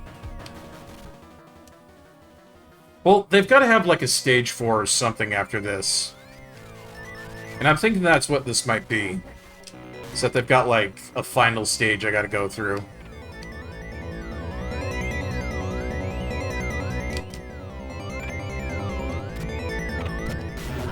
Oh, damn it. Game over. Yeah, the banger retro checks with only 6 notes in them. They are pretty damn good. Okay. Okay, so basically you have to defeat that guy first, and then I have to go through a stage? Oh, that's nasty. Well, at least I get to continue from here. That's not too bad.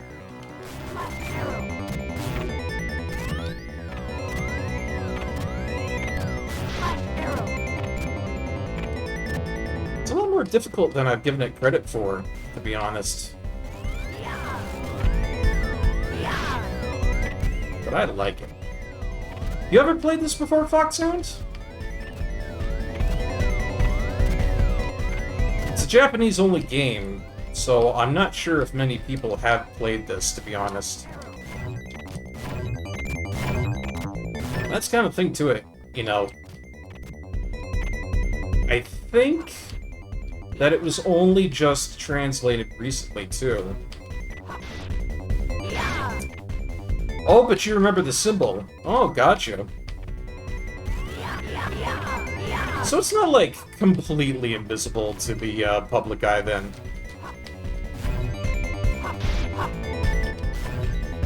Man, this place is crazy.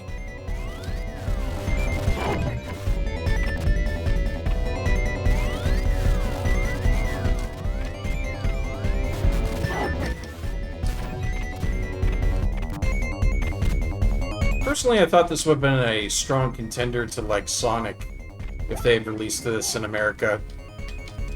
Oh, damn it. That was really stupid.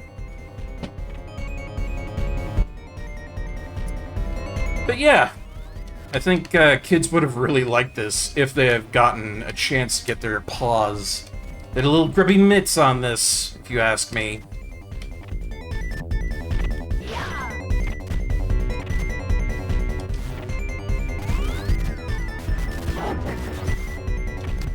Because it's fast, it's got a cool design, and the music, well, music is not too bad at all, if you ask me.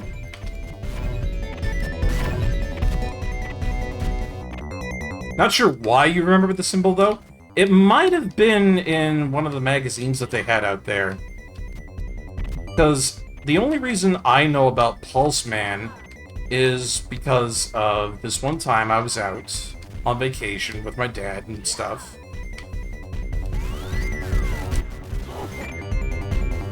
And I'd done a really good job at looking after stuff that year. Because we were on a particular bit of property and we're doing some chores to do some upkeep for it, right? And I'd done a lot, and my dad was really impressed with me, so he went out and he got me this book. A magazine for video games and stuff, which I'd never seen before. I wasn't aware of it. But it had a whole bunch of stuff in it, including Jerry Boy,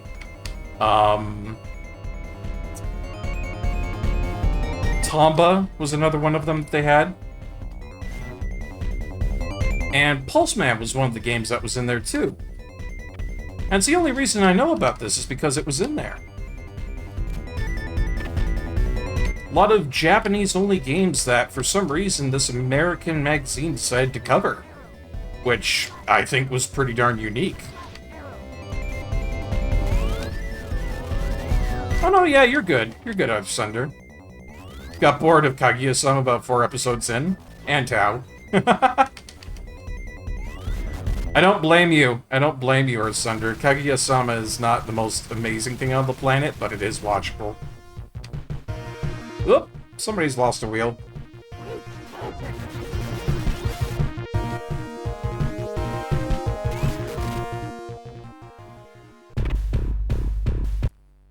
Let me just pause to catch up with chat here. Watching Sleepy Princess in the Demon Castle, and it looks fun. Well, hey, I hope you really enjoy it. And also, remember, we've got exclamation lurk is one of the commands that we got for lurkers. So if you want to alert me to the fact that you are lurking, great command to use. Absolutely fantastic command to use. Looking back, I wish I picked up more retro games. Hey, me too, Foxhound. There's a lot of stuff I wish I would have gotten back then, like Gemini Jet Force, but I just never got it. I never got it. How did I set up my 2D model? I use Viado Tube Mini. I found sprite rips from the sprite resource online for Hotel Dusk. 215. This guy over here, he's Dunning Smith. I think he's very fitting for the bartender and everything. And yeah, the program I use is called Viado Mini. I'll link it to you, Blocksound. Viado Tube Mini.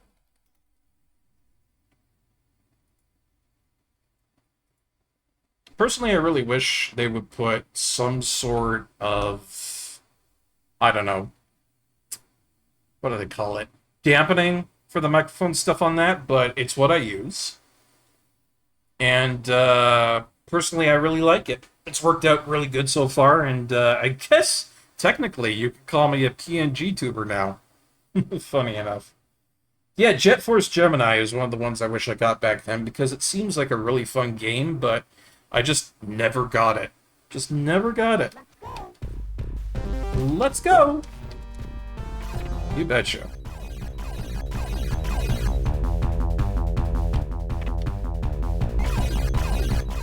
Man, the colors in this game.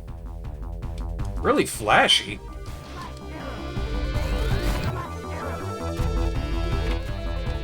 I didn't expect this to be such a flashy game, but here I am.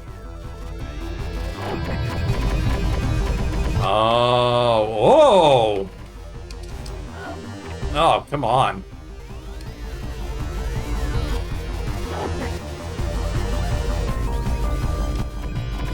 This is getting a little bit more complicated now. Oh well. But, yeah, that's the program that I use there. And I think, you know, it'll work pretty good for your little fox guy with the parade glasses. Anyways, what I was going to do earlier, but I kind of forgot about. I'm going to take a real quick break here. I want to fill up my water because it is so hot out and everything, and, you know, get myself freshened up. When I come back, we'll be playing some more Pulseman, and hey, if I'm lucky, we shall also be able to finish this game, which I think would be pretty cool because I really like Pulseman. Anyways, stay tuned, everybody. I'll be back in just a moment.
Alright, everybody, I'm feeling much better there. Got my stuff all good to go. Got myself a nice little bit more lime-flavored water, which I really like. And we're good to go. Let's continue playing some Pulseman and see if we can beat this thing tonight. I really hope I can, but it might take a couple of plays. I don't know. Especially when I keep jumping into enemies like an idiot. Of course, it's not exactly the most fair system in the world, because I don't have, like, any look down with crouch. Which I kind of wish I did. And enemies do have a tendency to kind of come out of nowhere.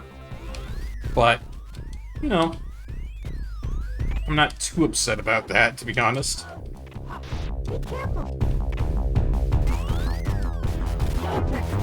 Uh-oh. Hold on.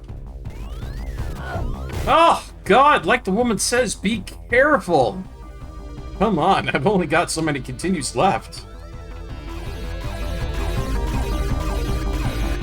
Alright.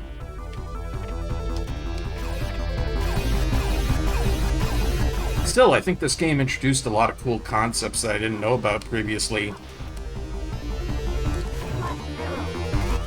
It's also really similar to Rystar in a couple of manners. Mannerisms, so to speak. Like, it's got the fact that you can launch off these ball things and go really, really fast. Hey, thank you for the welcome back, Sunder. I appreciate that, man. Just gotta get up this way. 1, 2, 3, and go!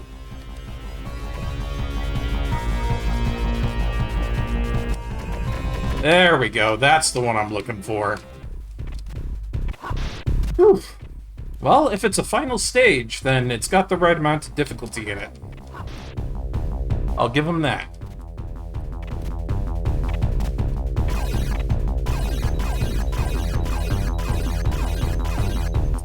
Oh, thank you, Hollow. Thank you, everybody, for the welcome backs. I really appreciate that. It's important to get all that water and all that good stuff into your system. At least I think so. I know I don't have hydrate commands and, you know, posture commands and stuff like that like most streamers do, but the reason I don't do that is because I've found there's been a lot of abuse of that. I don't know what it is, but there's just a whole bunch of streamers out there that have those commands, and they get abused like crazy. And I'm sitting here thinking to myself, why do you tolerate that? You know? Why must you be the monkey that does the monkey things for the audience? I'm sure most people don't feel that way, but, like, it's kind of what I think it's like.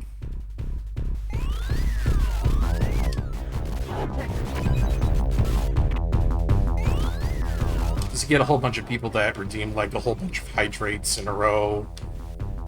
And then you're full of water. And this game is full of glitches, apparently. Jesus Christ, what happened there?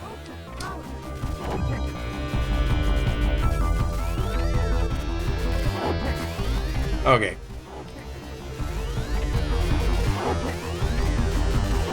I have the power up, so this should be a little bit easier for me to maneuver with.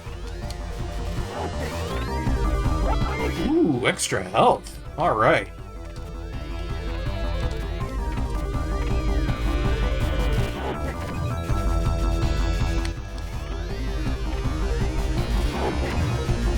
Come on. Come on, get me through. That's all I'm asking here. There we go.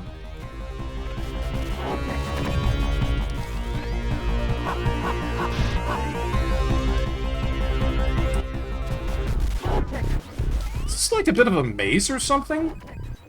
It's like, now that I think about it, it kind of presents itself like that.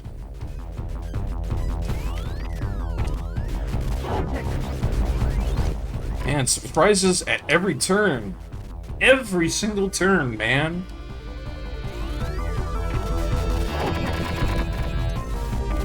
Whoa.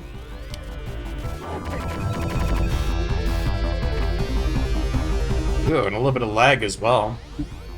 Oh well.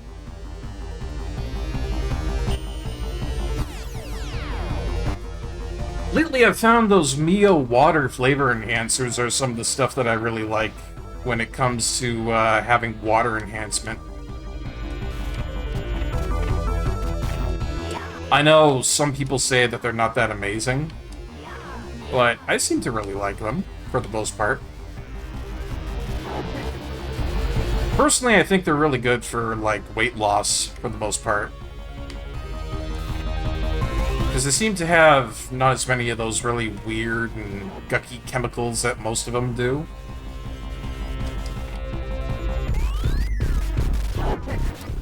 And I'm hoping that's, like, maybe a good thing that I can kind of rely on, yeah? This one's one of those levels where I gotta find where to go up. It's gonna be nasty.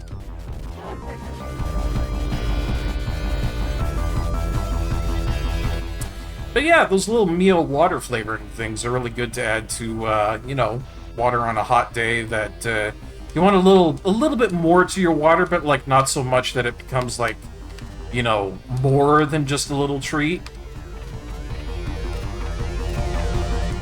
I go up. Oh, it's over here. Okay.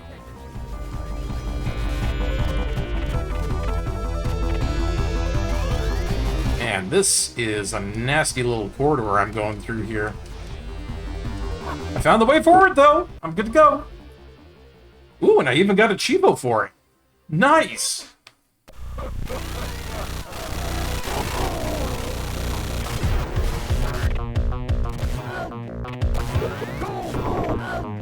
Whoa! Okay. I hope I have a continue, because this guy means business. Ooh. It's my last credit, but maybe it'll be the one that, propels me forward. Maybe this is the one, guys. I'm hoping this is the one. Stage 3. I gotta use all my gaming mastery powers to beat this guy here.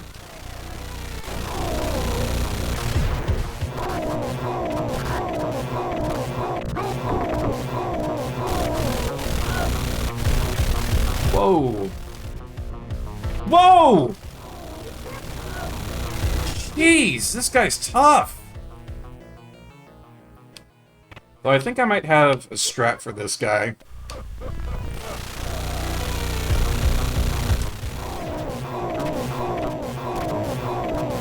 Jump, jump, jump, jump, and hit.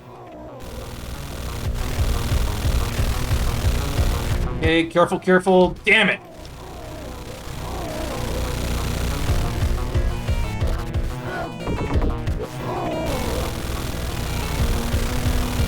I have to be very precise with my jumping and everything, damn it! Oh no! Okay. Well... normally I wouldn't use a save state, but I have a bit of a bad feeling that this is gonna send me all the way back if I don't win. And I would very much be happy to beat this, so... just taking a small precaution. Besides, most of the time, you guys seem to be fine with me using save states where it seems to be kind of warranted. So, I will take what mulligans I can take. You know, I'll take the benefits that I can get, just like in golf. Yeah, sometimes.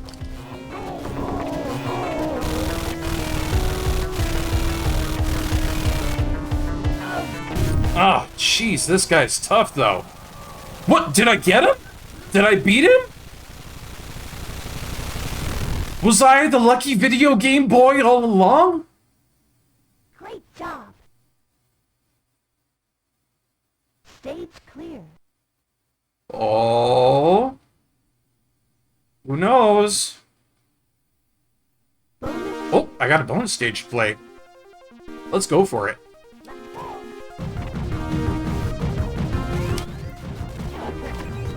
Alright, brick and blocks.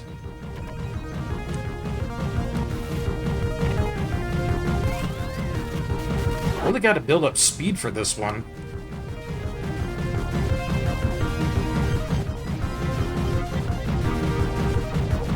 Ew. This one's a bit of a harder one to do perfect on.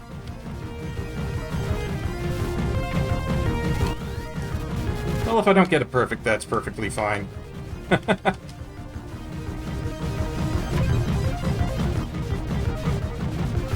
Oh well. I still got a good amount of them, but, hey, if I beat the game, that'd be fantastic. Uh-oh. Even more crime. Stage 4, Stage 5, and Stage 6? Okay, I thought it was only a couple of stages, but this is a big game.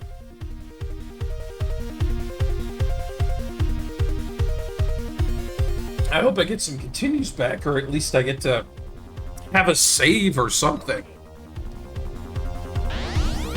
Because I would hate to have to go all the way back to, like, stages 1, 2, and 3. Yeah, thank you. Huh? Water can destroy Pulseman! Uh-oh. No, not a water level. Please, no water levels, damn it. Oh, it's a water level, damn it. Well, we had a good run, but I guess it's water now.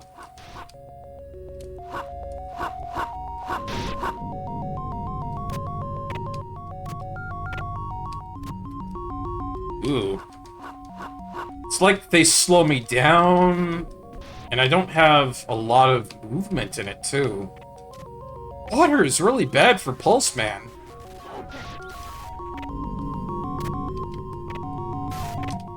Cool level, though. Look at the design here. Music's really good, too.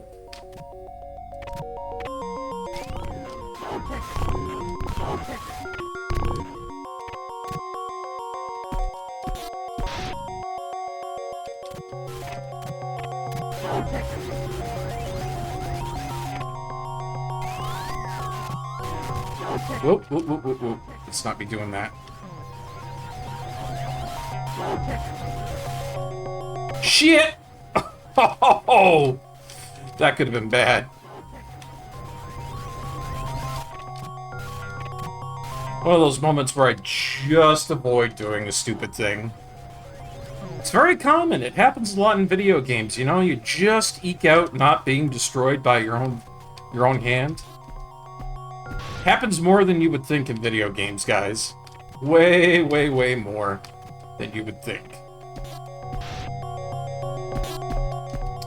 And I don't know, this is like giving me mixed vibes now, because it's like, it wants me to go fast, but at the same time, it's also like, you have to stop these points. It's very similar to, like, what do they call it? That marble stage that they do in Sonic 1, that's like right after...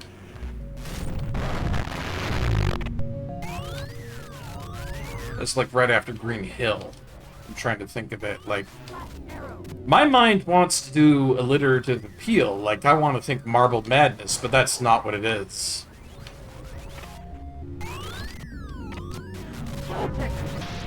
Oh, hello. A little bit of health up there for if I need it. Music got really creepy in here, too. Energy repair. Like, really creepy. Ugh.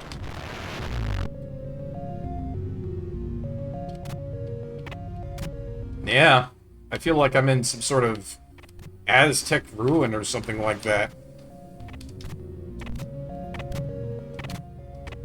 No enemies anywhere either, just like remote bombs being dropped. Oh, hold on. A little bit of a nasty jump there. Maybe I need to go fast to get up there. What do you guys think? Do I need to be, like, super fast to get up there?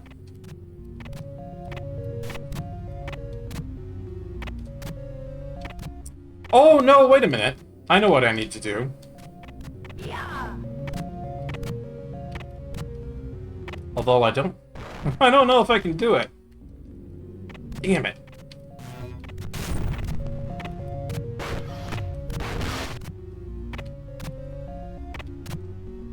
See, there's this dash thing that you can do. Like that! There we go. I was having a bit of a hard time going through that. And what is that thing? Can we not have creepy, weird shit coming at me, please? Oh, great. I don't want it. I don't want the creepy, weird green eyeball things, man. It's not right. It's not okay. To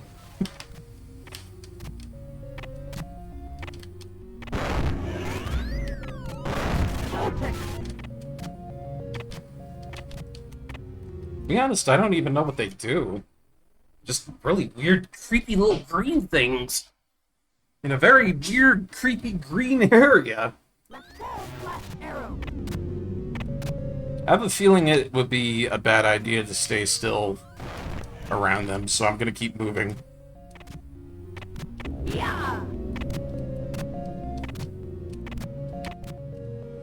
Oh, there's a lot of them around here, too. Can't say I'm a fan of that.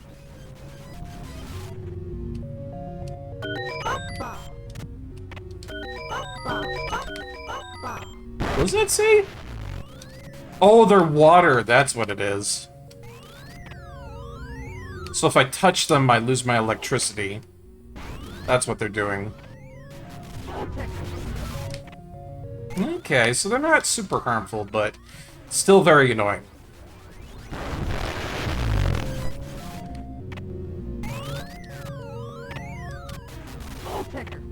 God.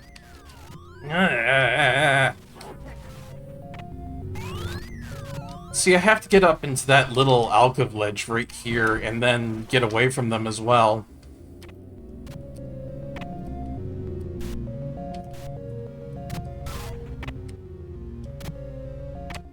These water demons are nasty. Not fun to have to deal with. There we go. Oh boy, what's this?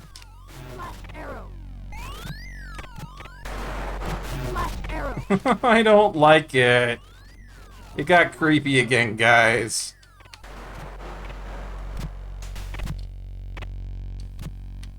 Energy repair. Dude. Okay, okay, okay. Ooh. A little too many spikes around here for my liking, to be honest.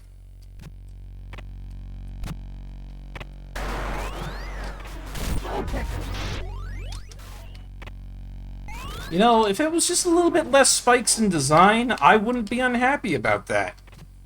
You know? Like, not every evil layer has to have a whole bunch of spikes. Like, you could have, I don't know, fire pits, you know, crushing machines, and that'd be perfectly fine, but I don't know, for some reason, everybody just feels like they have to be the guy that has a whole bunch of spike pits, you know? It's like the villain convention says, oh, that's what we gotta have. I'll be a super villain with spike pits. You know? It's like, yeah, you and me both, Dr. Wily. Everybody's just copying Dr. Wily, jealous of his success. They all looked at the spike pits that they had in his levels, and they were like, oh, we've got to have them too! We don't have the spike pits, however, will we stop our version of Megaman? But, you know, I gotta say, I gotta chide him for that, guys. Like, I'm looking for originality, and spike pits, that ain't it, Chief. Been through a lot of spike pits in my days.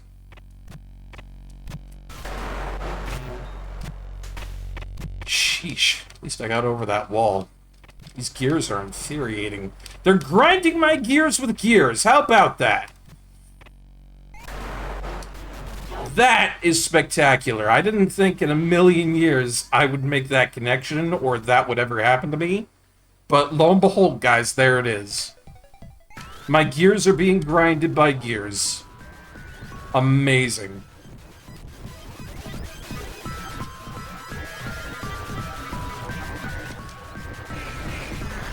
Where am I going?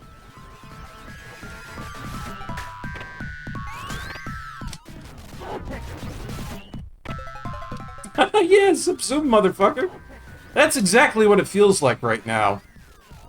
Literally everything around here is just like zip, zap, zoom.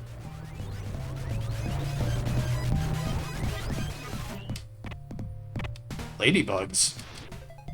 Ladybugs? I'm being attacked by ladybugs? What's the world come to, man?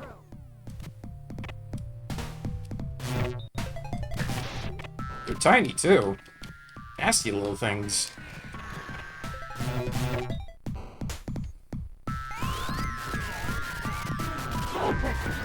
Alright. Is this the way forward?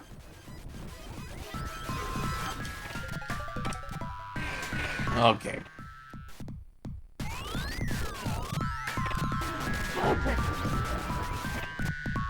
I think I've almost got myself through this maze. There we go. Well, I'm not feeling too confident. I don't have any lives left, and on top of that, well, I don't have any continues. So if I lose all of my continues, do I have to go all the way back to, like, doing stages 1, 2, and 3? That's the question.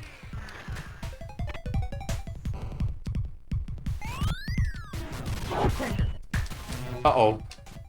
What? I was walking on those spikes and they did nothing? What the heck?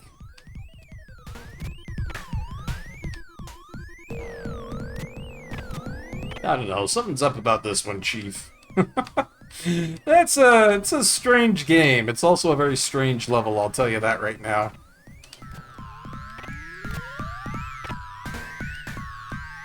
I'm walking on these Tetris-ass blocks coming out of nowhere. Looking like they're coming out of the machines that are like from, I don't know, one of the Mega Man games out there. Mega Man Network. Mega Man, I think, 3 as well. Oh, what's this? Oh! Holy crap, I hit that thing and it just came at me, man. Sheesh.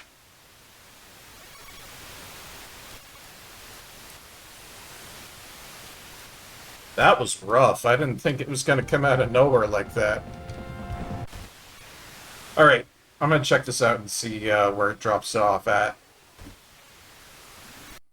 Yeah, it was pretty brutal. It was pretty nasty. If it gives me stage 1, 2, and 3 again. Yeah. Yeah, I thought it was going to drop me off at stages 1, 2, and 3 again. Which is unfortunate. Anyways, that was just kind of like something for me to kind of check out after the fact of Gauntlet Legends and Gauntlet Legends Dark Legacy absolutely breaking on me for no good reason, which I found to be very unfortunate. Life of a streamer. What are you gonna do? Anywho, I think that's gonna do it for me for tonight. So thank you very much for all coming on in. You know, I have myself a pretty gosh darn good stream today. You know, except for the goofy stuff that happened with that there. Mega Man Legends being finished off was really fantastic, and playing a little bit of Pulseman, which is really fun to show that off. It's a Japanese-only game that gets hardly any love. So I think that's a pretty good one. I think that's a pretty good one to show off. For the next game that we're going to show off, for the next stream, I'm going to have to take a little bit of time and figure that out. More than likely, it'll be in the Discord. So if you want to keep track of that, you can come to the Discord that's provided through that link there. But other than that, I think I'm going to go ahead and see if there's any of my buddies on, and if there is, I'll send you guys over to whoever that may be. It's really unfortunate that they don't have hosting anymore, because that was something I really liked. So rating is the only thing we have now. We just have to go with that, you know? Let's see. Oh, how about this? One of my buddies is doing NES playthroughs and requests. And he's a very lovely fellow. I think a good amount of you may already know him. He goes by the name of Johnny Kage, or Johnny Cage, as he pronounces it. I see K-A-G and I think Kage, but it is Cage. And it looks like he's doing some OG Legend of Zelda on the NES right now, so send you guys on over to him. He always does some good stuff. I'm going to make sure I get his name right. Because he spells Johnny weird. Don't tell him I said that.